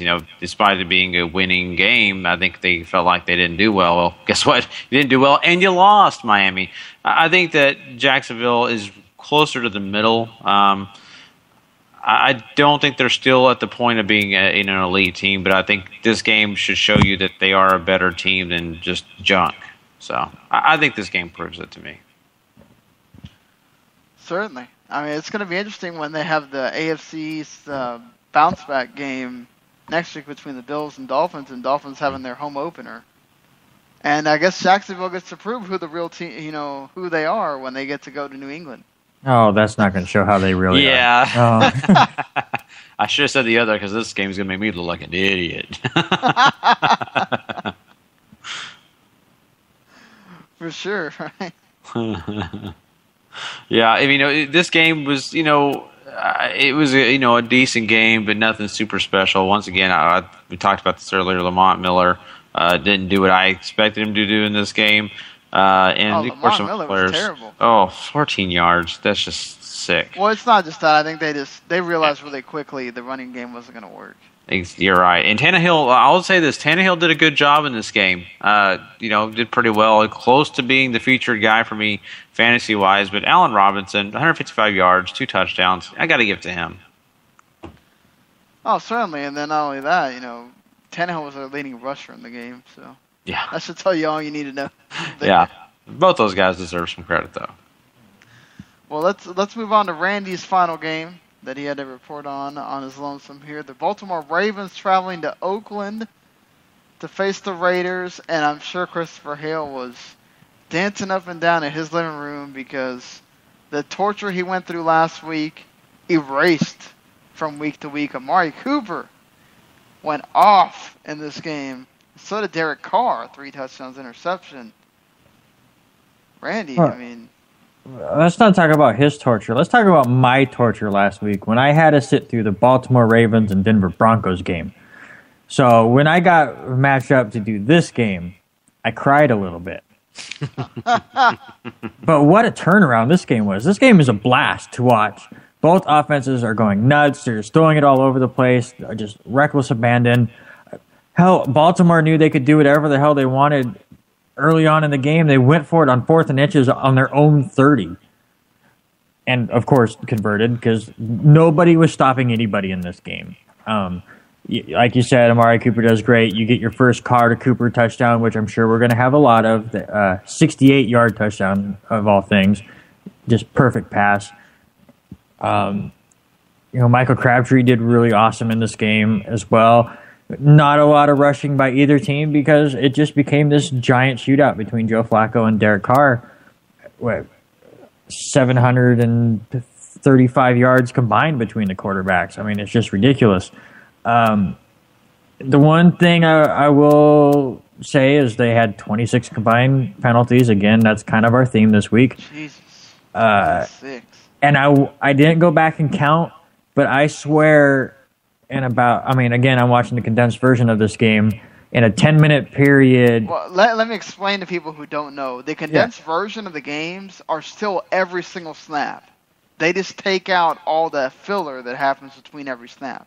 Yeah, and you get to watch the games in 45 minutes instead of 3 hours or 3.5 hours or whatever. So basically a play ends and they let whatever sentence is being said kind of end, and then you go right into the next one.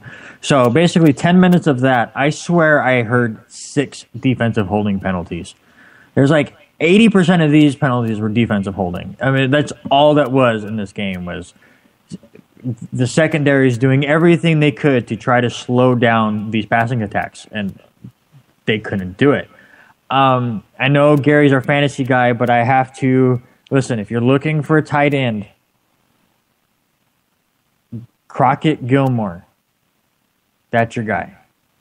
Because Joe Flacco loves that boy, especially in the red zone. He just looks for him all over the place. Ends up 5 catches, 88 yards, 2 touchdowns. Thank you. Exactly. He is the safety blanket for Joe Flacco. And again, if you missed out on a tight end, if your tight end just is struggling, to me, that's where you have to look first. I totally agree. You're totally right on that. And he was exciting to watch. I've been missing Pitta, and now I don't have to because this guy is just as good. And then it comes down to the end of the game. Baltimore has a chance to score a touchdown to go up by 7, and really close play. Steve Smith in the end zone just couldn't get his both feet in, so they end up kicking a field goal. Oakland I loved how Derek Carr looked in that fourth quarter drive, just right down the field, just like he's done it 100 times. So it was great to see Derek Carr do what I thought he was going to do last week before he got hurt and bounce back. So Gary, I have to ask you, have your feelings changed on Derek Carr? No, this guy is amazing. I've been a big proponent of his for quite a while. I mean, I've sung his praises all through last year and this year, and it just amazes me. I actually talked to one of the guys, that does, a lot of things with us, Christopher Hill, and he's a big Raiders fan, and we were discussing this game and, of course, the future. And I told him exactly this. With Derek Carr, they've got a leg up on a lot of those other teams because their quarterback is established, if you ask me. I think this kid is so smart. He's got a great arm. And so, I'm thrilled for the Raider fans. And Sean, on the other side, again, not a lot of rushing going on this game. Justin Forsett, 15 carries, 68 yards, just passing all over the place. Do you think Baltimore would be better if they had Ray Rice on this team right now? No. He was, before the stuff happened with his wife, whatever, they were already talking about him going down, like degrading. Or not. Man, that's a terrible word for me to use considering the context. But he was already giving them diminishing returns. So I don't think so. Justin Forsett was fine last year. They just ran into a situation and ran into a team where they got into a shootout and they had to keep passing the ball. I know Gary, you've had Ray Rice on a few fantasy teams and you were leaning on him to do something, but yeah, no, I agree with you. No, he was slowing down. I know a lot of people don't want to believe that, or maybe they're just imagining back, maybe 4 years ago, Ray Rice. But no, I don't think he does anything to help this team. He was already slowing down. Fair enough. So that concludes the whole us doing reporting for the individual games, because the next two games are pretty much games we all watched. The Dallas Cowboys, they traveled to Philadelphia to play the Eagles in a divisional game that's always close, always testy. This game was no different. And the Eagles traveled to somewhere else because they didn't show up for this game at all. Yeah, I don't know what. Hey, let's not just say they didn't show up. The Cowboys' defense was certainly bothering them. They were in the backfield at many times. It felt like, I think I heard Kevin said that he swears the Cowboys were cheating because they were like in the backfield constantly. I'm with them, not saying like they're cheating, but that's how you felt watching this game. It was like DeMarco Murray didn't go from Dallas to Philadelphia and brought over all of Dallas's secrets. It was like they all just knew what was going on. It was Sam Bradford would hike the ball and take a step back and go to hand it to Murray, and Murray would see 5 Cowboys in his face already. Like, you could just see on DeMarco Murray's face going, why? Why are we even attempting to run the ball right now? Because every time you do, all 11 of their players are in my face. I was like, what do you want me to do? It was such a weird game. It just how the Cowboys' defensive line completely owned the Eagles' offensive line. God, I hate to know what's going to happen. What if Greg Hardy had played in this game? It was going to be talking about 2 quarterbacks out for the year. I know you guys are Cowboys fan, and you guys, obviously are hoping that it's your defensive line. I hope it's just that the Eagles' offensive line sucks because they face the Jets next week. Well, hey, we saw it with Atlanta. They made Atlanta's defense look like the second coming or whatever. Yeah. So, I feel so bad for a listener of ours, Anthony, who's called in before. He's actually listens to a lot of the W2M. He called in last week, actually. So yeah, he did, and I feel bad now because everything I said to him, I may have to go back on. Hey, we got to eat our words, Gary. We picked Philadelphia over the Cowboys, so whatever. But that's us trying to be objective and not be homers all the time. But obviously, the big case here, or 2 of the big cases. Holy Jesus! 18 penalties, 142 yards. Come on! I'm surprised they still won this game. Like what? I don't understand. The reason they won is because Sam Bradford threw 2 interceptions, and Sam Bradford was also their leading rusher in the game with 9 yards. DeMarco Murray had a total of 2 yards rushing. He had negative 11 for like half the game. I don't want to talk about it. God. Yeah. It's terrible. I mean, the Eagles defense still sacked the combination of Romo and Whedon 3 times. And, of course, obviously, Romo being out now with a fractured clavicle, which has him out anywhere from 8 to 12 weeks. So he joins his buddy Des Bryant on the disabled list there, to take a baseball term. I guess they can go out and have steak dinners all night if they want. I mean, if you're the for one, let's get the Eagles point here out of the way. Chip Kelly has to be blamed for some of this. There's no way you can tell me it's all Sam Bradford or whatever. In fact, Byron Maxwell blamed Chip Kelly, saying that he's leaving the defense on there for too long because the plays are happening too fast and the offense isn't giving them enough time to get a rest. We saw this last year with them being down quickly, and they were able to overcome at times. But it seems like in the last 2 games they've had trouble doing this, and Bradford is certainly not the same quarterback as Foles. Different teams, obviously, no McCoy either. Is this Bradford? Is this Chip Kelly? What is this?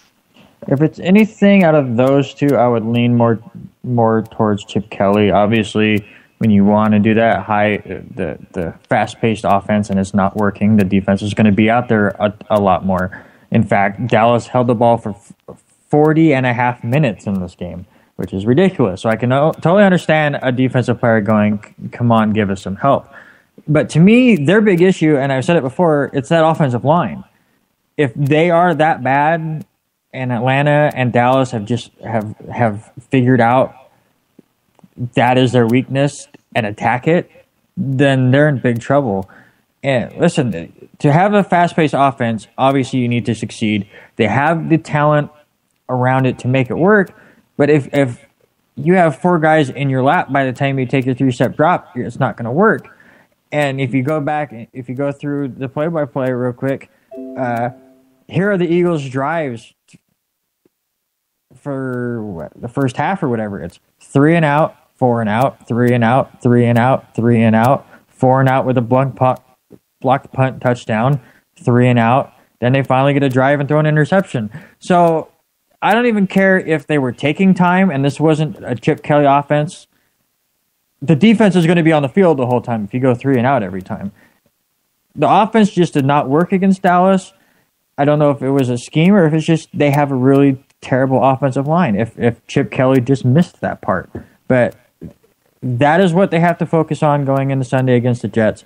And that is the key for them right now, is they got to figure out how to get the offensive line to work so they have time to run that crazy offense that Chip Kelly likes to run. Maybe Chip Kelly could just get stuck with the Viking horn. That's the key to winning. They just have the other team leave the field. We can't handle it. We're going home. No, but I mean, okay, Gary. I mean, we've got a serious problem we have to deal with now. Brandon Whedon is our quarterback. It's happened at 4. I don't remember for that many games, though. I think it was 4 previously, not 8.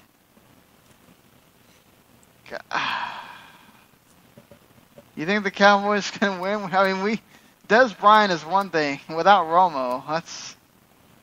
Yeah, and the Cowboys have talked about it over and over again. Hey, this team goes by Romo. That's exactly the key to this team, and now he's out. As a person who follows the team closely, I don't know if I'm ready to jump off the hill or out the window, whatever you want to call it. This team got 2 wins under their belt. They've got to face some pretty tough teams. One of them isn't New Orleans. I think even with their situation, I still think that they could beat New Orleans. The Falcons, that's a little bit more difficult, a little bit more nervous game. But I just feel like Brandon Whedon is a professional in this league. He has had some wins. He didn't do as well as he wanted to in Cleveland, but we know that usually turns out bad for most quarterbacks in Cleveland. I don't know. I can't really say because the sample size we have is not very big with Brandon Whedon, but he's been on this team for a long time. He's had probably more practice with the starters than most quarterbacks do.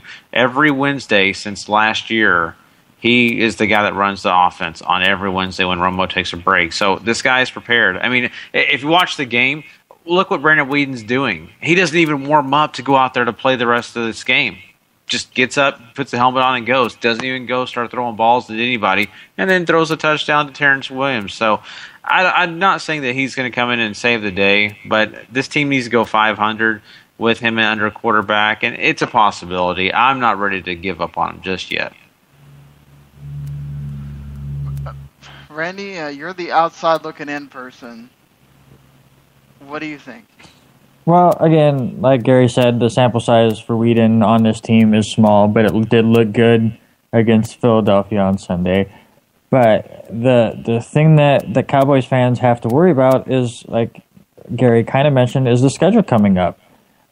I mean, say it's 8 weeks, so he misses 7 games. I see one easy win on that schedule. I mean, it's Atlanta, it's at New Orleans, it's New England, it's at the Giants, it's Seattle, it's Philadelphia, and then it's at Tampa Bay. So if he's able to come back after week 10, worst case scenario, you go 1-6 there and your season's over. I don't think it's going to be that bad, but those are the first 6 games on that schedule are legit tough teams, especially when you're going to the Giants, who are going to be looking to get that revenge, and maybe the Saints are a little bit easier if Drew Brees is out too, but I mean, that's a tough road to go.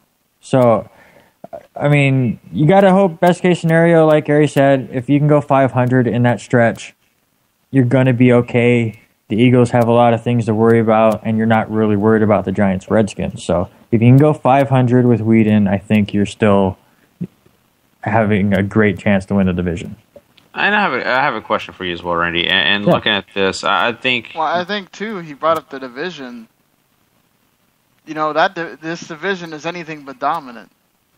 So it could be a case where maybe they do lose all those games, but they're still in it in the division because everybody else is that bad. Yeah. Absolutely. That's a great point. But the question I have is, the Dallas Cowboys currently are playing without 2 of their big stars on defense right now, Rolando McClain and also Greg Hardy. Both those guys are on suspension. They've got 2 weeks. So after that New Orleans game, the Patriots get to enjoy those 2 guys. I'm not saying they're going to save the day against Tom Brady. I'm just saying they're going to be back. Do you think down the stretch, those 2 guys plus, maybe getting Randy Gregory back for the pass rush, do you think that defense can definitely be a defense they can lean on, or do you still feel like that, maybe the Philadelphia game was just because they were that bad? Do you think this defense is a little bit better than last year? I think they're definitely better than last year, and especially when those 2 come back. I don't think you'll see it that much against New England just because that'll be their first game back and trying to get into things, but you give them that bye week right after that, I think it'll really be able to mesh really well. And that's what Dallas, I think, is going to have to do. They're almost going to have to take a Jets philosophy, if you will, where it's the defense dominates and the Jets or the offense just doesn't mess it up. You have a bunch of good running backs on the team. Let them carry the load. Let Whedon hit a few people here and there and just not make mistakes. And you're going to be okay because your defense will be that good. And Sean, the word I keep hearing is survive. Well, yeah, you got to survive. That's all you can do right now. Can we have who's saying "I will survive"? Is it Aretha Franklin or I'm thinking the wrong lady? Gaynor there you go. That'll be our mantra. But speaking of surviving, just how crazy was this week as far as quarterbacks go? I mean, if all the injuries go out and they miss time, we've now lost Tony Romo, Drew Brees, Matt Stafford, and Jay Cutler all this week. Wow. Whoa. That's a lot of big-name quarterbacks. For sure. Wow. I mean, and we're going to talk about 2 big-name ones here to end the talking about Week 2. Of course, Sunday night game with rematch of the NFC Championship game, the Packers against the Seahawks. Aaron Rodgers, man, I'm telling you, I know Gary doesn't like him. He is being compared to Michael Jordan in his prime right now. And I sometimes wonder if they're correct in the way that Aaron Rodgers just moves around and he makes it look like it's nothing for him to do the things that he does. Seattle's defense is not anything. As Randy points out here, I mean, Seattle does seem to get away with a lot of contact on almost borderline pass interference on a lot of their defenses, but they let them get away with it. And Rodgers was like, I don't care. I'm going to find James Jones in the end zone. This is without Eddie Lacy, by the way, who got injured in like the third run of the game or something. So, no Jordy Nelson, no Eddie Lacy. He still got it done. The team still got it done. The Packers defense got it done as well, controlling Russell Wilson when it mattered. Seattle now, they get a little bit of a cupcake game at home against Chicago, so they should go 1-2, we think, next week. Now, Green Bay has a Monday night matchup at home against the Chiefs. So Randy gets his Super Bowl I matchup pretty early here. But what do we think about Seattle? Does this just prove that the whole deal with them being on the road? Is this all about them being on the road, or is it about Cam Chancellor not being there? What is this for Seattle? They're 0-2 right now. I don't think it's one thing. I think you hit a bunch of things. Starting on the road, both games. Both games are close. I mean, I don't think they played that terrible, but they definitely miss Cam Chancellor, and he needs to suck it up and come back to this team. If he wants to be known as the leader of the defense. How about the Seattle people pay him and suck it up and pay the guy? You can't. There's salary caps. You pay him, you can't pay others. I mean, all he wants is $1 million more on 1 year.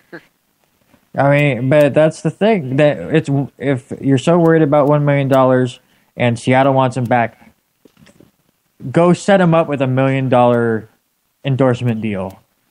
I mean, how tough is it for Cam Chancellor to find advertising in Seattle of all places? I mean, because they dye this stupid neon green that the Seahawks have. Well, now that they're winning. But I mean, it's a tough road for them. I mean, we all know, again, we've said it a few times, the stats when you start 0-2, since 1990, only 23 teams out of 204 have made the playoffs after starting 0-2. So it's very difficult. But again, they've been on the road 2 times, so they have 8 home games. And I've always looked at it that if you can somehow go 4-4 on the road and 6-2 at home, that's 10-6. That's playoffs. So yes, they started 0-2 on the road, so their road's a little bit tougher, but I don't think it's any time to panic for Seattle. And especially when you're at Green Bay in that kind of a situation and you were right in it until the end. So the road's going to be tough, but at least most of that road is at home now. Yeah, and I mean, they certainly the whole NFL showed this week how much home cooking matters. So I think I might have broken a record of how many road teams I picked like an idiot and how I was wrong. So, Gary, does this do anything for Green Bay as far as losing to Seattle in other situations in previous years?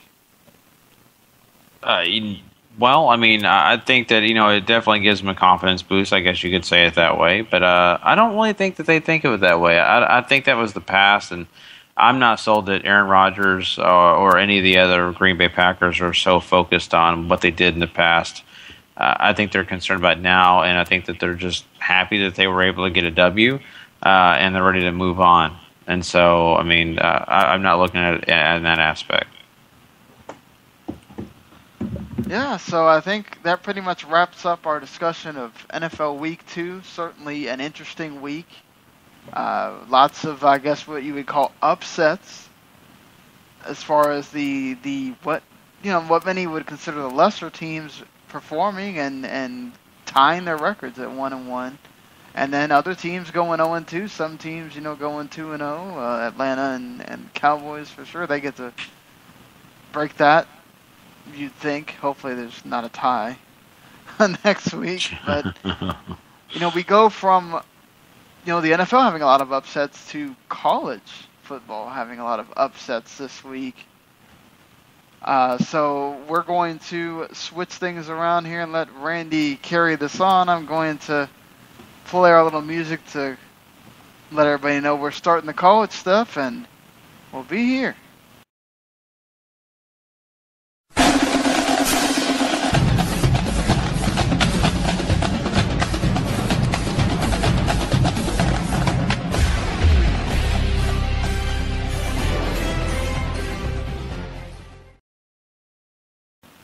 All right, Randy, take it away.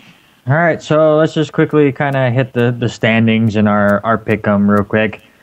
Still really tight for the people that have been putting their picks in every week. There's only 21 points separating first and 10th. Gary still leads. He lost a little bit of his lead to Brandon because of some of the craziness that happened at the end of Saturday. I remember talking to Gary early on where it was looking like we were having a really solid day, and then all of a sudden, off it went. And it's just... So Gary's in first, Brandon's in second, Paul is in third. Well, I guess Paul's tied for second, and I'm sitting in fourth. Sean, you are tied for eighth at the moment. You and I had the same issues this week. Just to kind of hit some of the bigger games. Let's start, again, as you said, some upsets. Stanford beating USC. My favorite part of that whole game was, Sean, you messaged me, fuck Stanford. On the way home, I get a fuck Stanford text. That was great. But listen, that game was really fun to watch from the bits that I got to. I was at work for most of this game, but it was great back and forth. Both quarterbacks played great. Kevin Hogan led Stanford 18 of 23, 279, 2 touchdowns. Kessler was great for 272 and 3. His favorite receiver and my favorite college name, I think, of all time, Juju Smith-Schuster.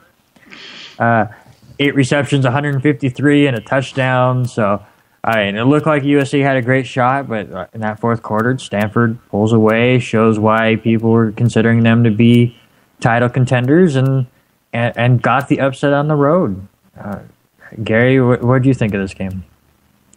Yeah, I mean, it was amazing. I can't believe, what happened here. Stanford was a team that I thought was good, and in fact, I considered picking them, but I just did not feel like they were going to be the team to do it, and for them to do that, I mean, it was, I just couldn't believe for this to not fall into place. It boggles my mind still. Yeah, in our other game, let's see. Did you guys get to watch your Texas team? Because I didn't get to see any of it. What did you guys think of their 1-point loss to California? Oh, Shauna, I don't know if you got a chance to watch it yourself. Did you? I was still reeling from Arkansas freaking pissing me off. Yeah, I bet. We did talk about this as well, Randy. The situation that I was in was I picked Cal. I felt like, honestly, they were going to come in, they were to control things, and Texas was going to be on their heels and eventually just fall down. Texas stayed in this game. Hurd did just an excellent job. I mean, this kid came in and played his heart out, and it was an exciting game, and I felt myself having to root against my college team, the team that I root for, because of the fact that I wanted to get these pick'ems right, So it was difficult. I still feel terrible about picking against them, but now that I did, at least I got to pick them right, huh? But that was a heartbreak. That was the biggest heartbreak. They fought their butts off, and for the kicker to do that, it's a shame. Yeah, another really close game. I'll hit on this real quick. 19 BYU against 10 UCLA. BYU has these really close calls, getting a couple big wins to start out. It looks like they have the chance against UCLA late. They throw the interception with a minute to go. Big player of the game, Paul Perkins, 16 carries, 219 yards and a touchdown. UCLA looks scary. And a possible Pac-12 championship contender, which I don't think anyone saw coming. Did you?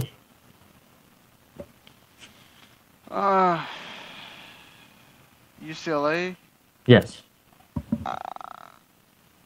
I think in that South, it was certainly everybody kept talking about it's between USC and UCLA. So I kind of saw them doing something. I don't know about doing what they did in this game, but you're going to find out. My Arizona State Sun Devils come back. They're going to beat USC next week. There you go. Championship contenders are still in it. Damn it. That's awesome. But yeah, just real quick, I watched that game pretty heavily, the UCLA, and I've been kind of in favor of UCLA, and they proved that they were able to just handle business when they needed to. BYU had the whole game, though. That's just, to me, they were coming back, they were sticking them to them, and UCLA did not look like the team I expected them to be. But UCLA finds a way to prevail. All right, and not really an upset, especially ranking-wise, but just kind of the way it worked out. Notre Dame beating Georgia Tech. Again, we had talked about it last week about how the backup quarterback was going to do. And Deshaun Kaiser did great. 21 for 30, 242, a touchdown, 1 interception. He was great. And, giving the ball to CJ, I'm going to screw his name up, whatever. 22 carries, 198 yards, 3 touchdowns. He's not listening. Who cares? But listen, I was going into this game, I was curious how the quarterback would do, and he did. I mean, the whole team was awesome. They were up 30-7 at one point. They gave up some junk time and made it look close, but Notre Dame dominated this game.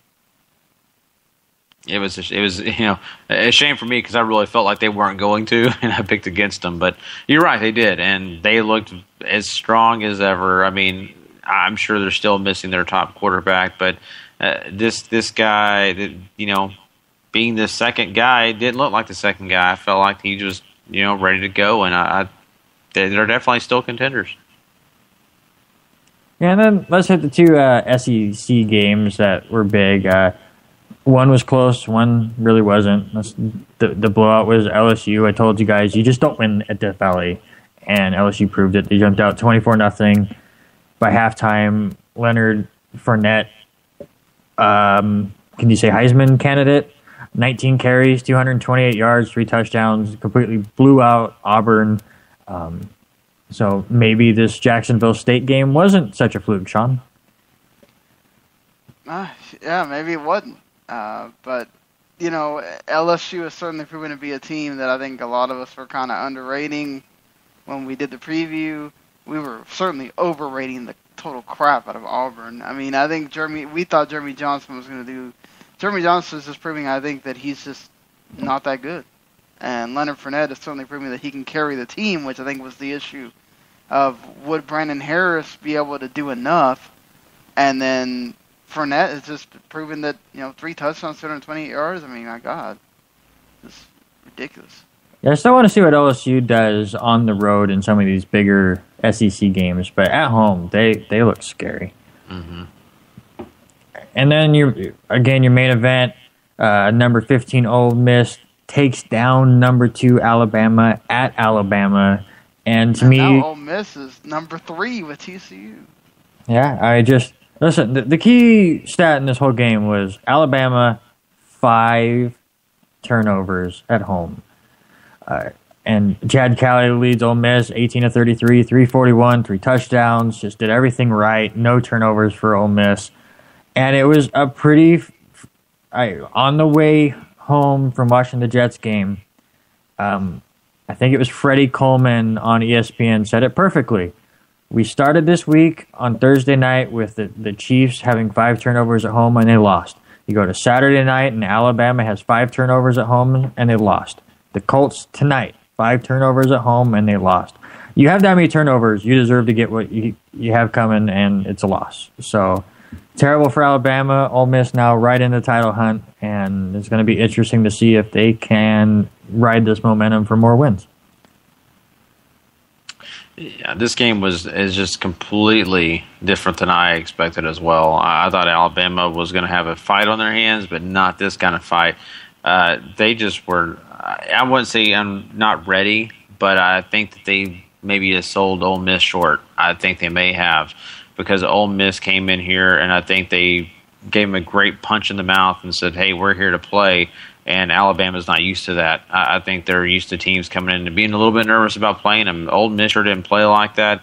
Alabama stepped all over their own feet. You mentioned it, 5 turnovers. You can't do that to win games. I don't care what team you're playing. Jackson State, don't matter.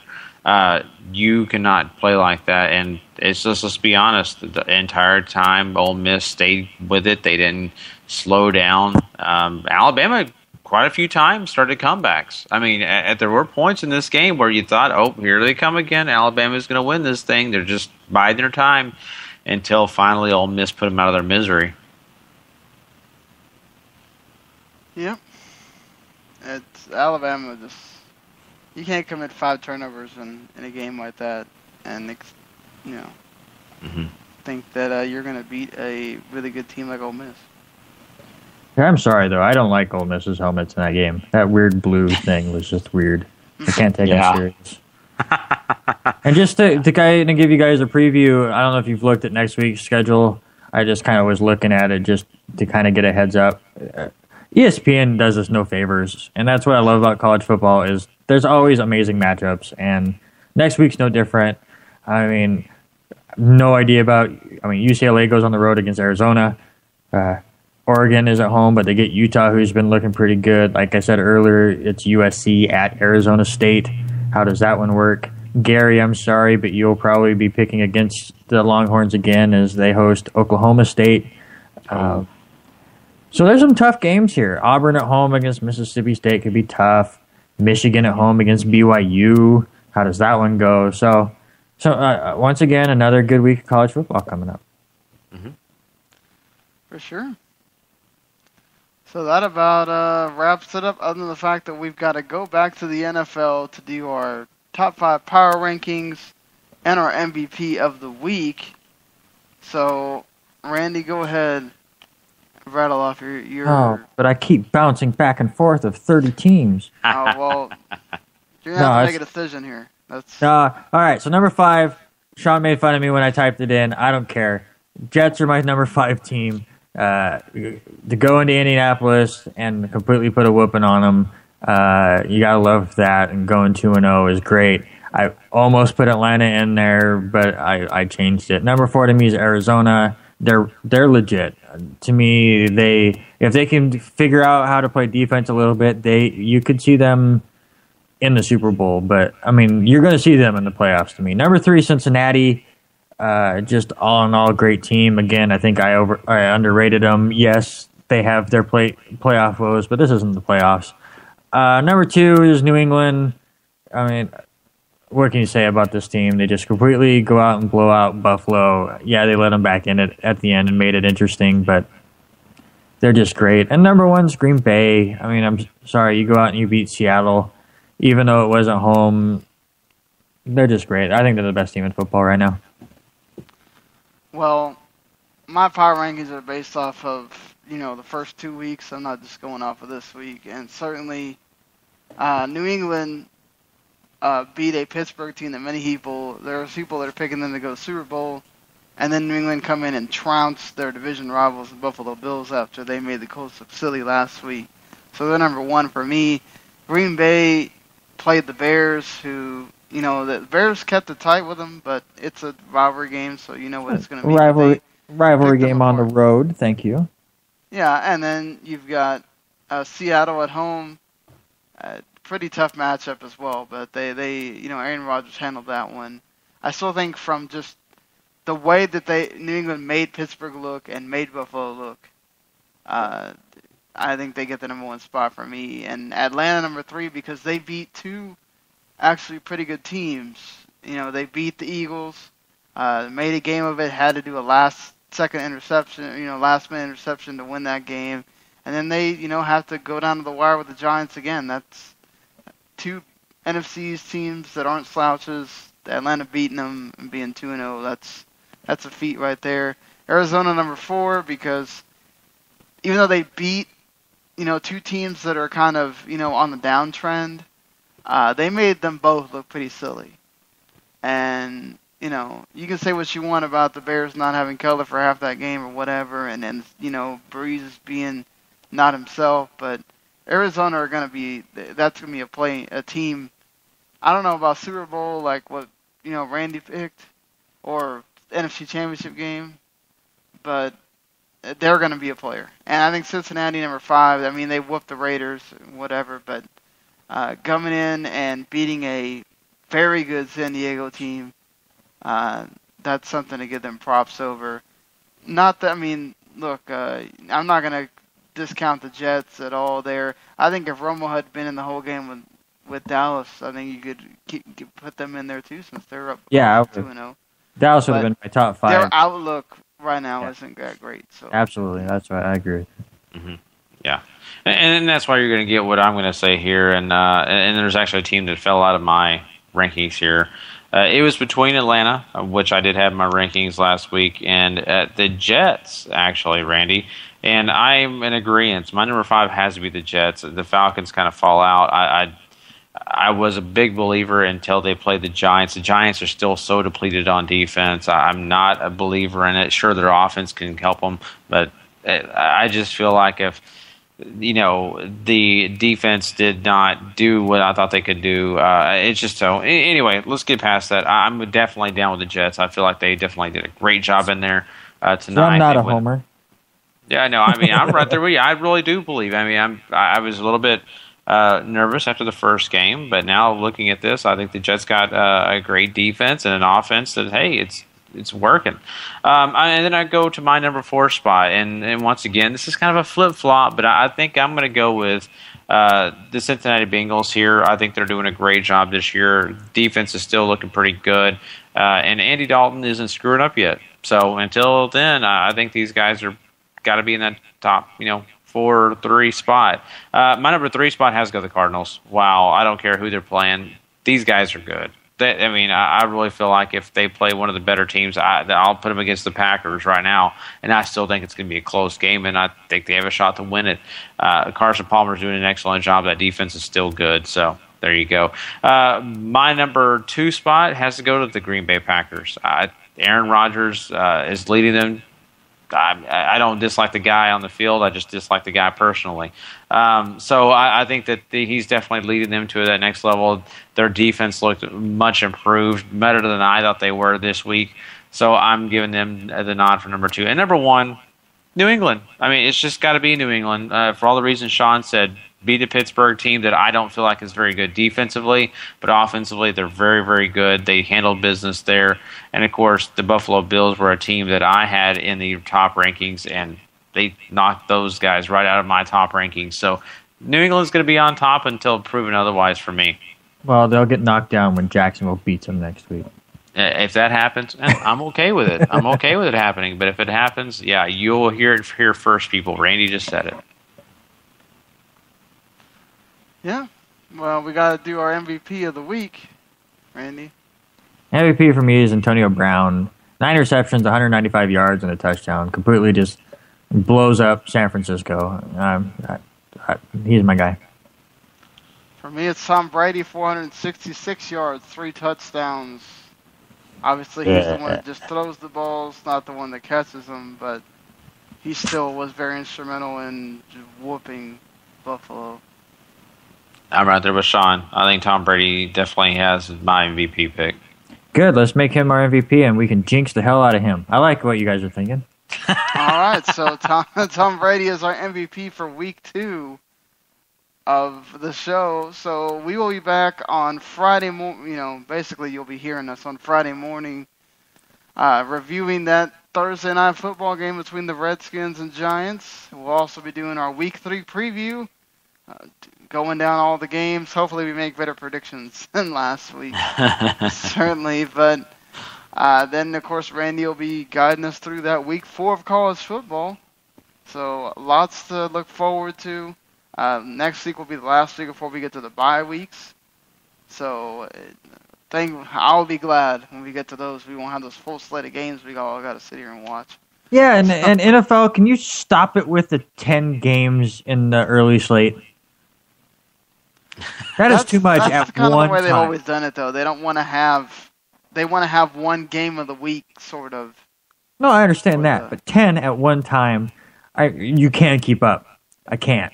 No, no. It's too difficult. Yeah, it is. I gave up. I gave up on Sunday and just turned it to the Red Zone channel and said, "There, you take me where you want me to go. I don't even know anymore." So that being said, hopefully we were easy to navigate for you and then listen to here. I know we had a little bit of a bumpy start. I'm still trying. I mean, if nobody's ever used Periscope before, it's only an app that you can use on your phone or your tablet, and the fact that you have to continue to switch through the camera every time somebody talks. And I have to literally lift my phone up to my computer screen so you can see Randy talking. So he's like literally talking to me through two screens. It's hilarious. But maybe it made me look better. Yeah. Yeah. Oh, come on, Randy. Don't sell yourself short now. But yeah, anyway, I mean, sorry for the slow start there. But and we were trying a different audio format here where the audio is actually coming out to all of us instead of coming through headphones. So if there's a little bit of echo or something, if it's really bad, we just won't do this anymore, and we'll just go back to the old setup. But either way, it's been fun.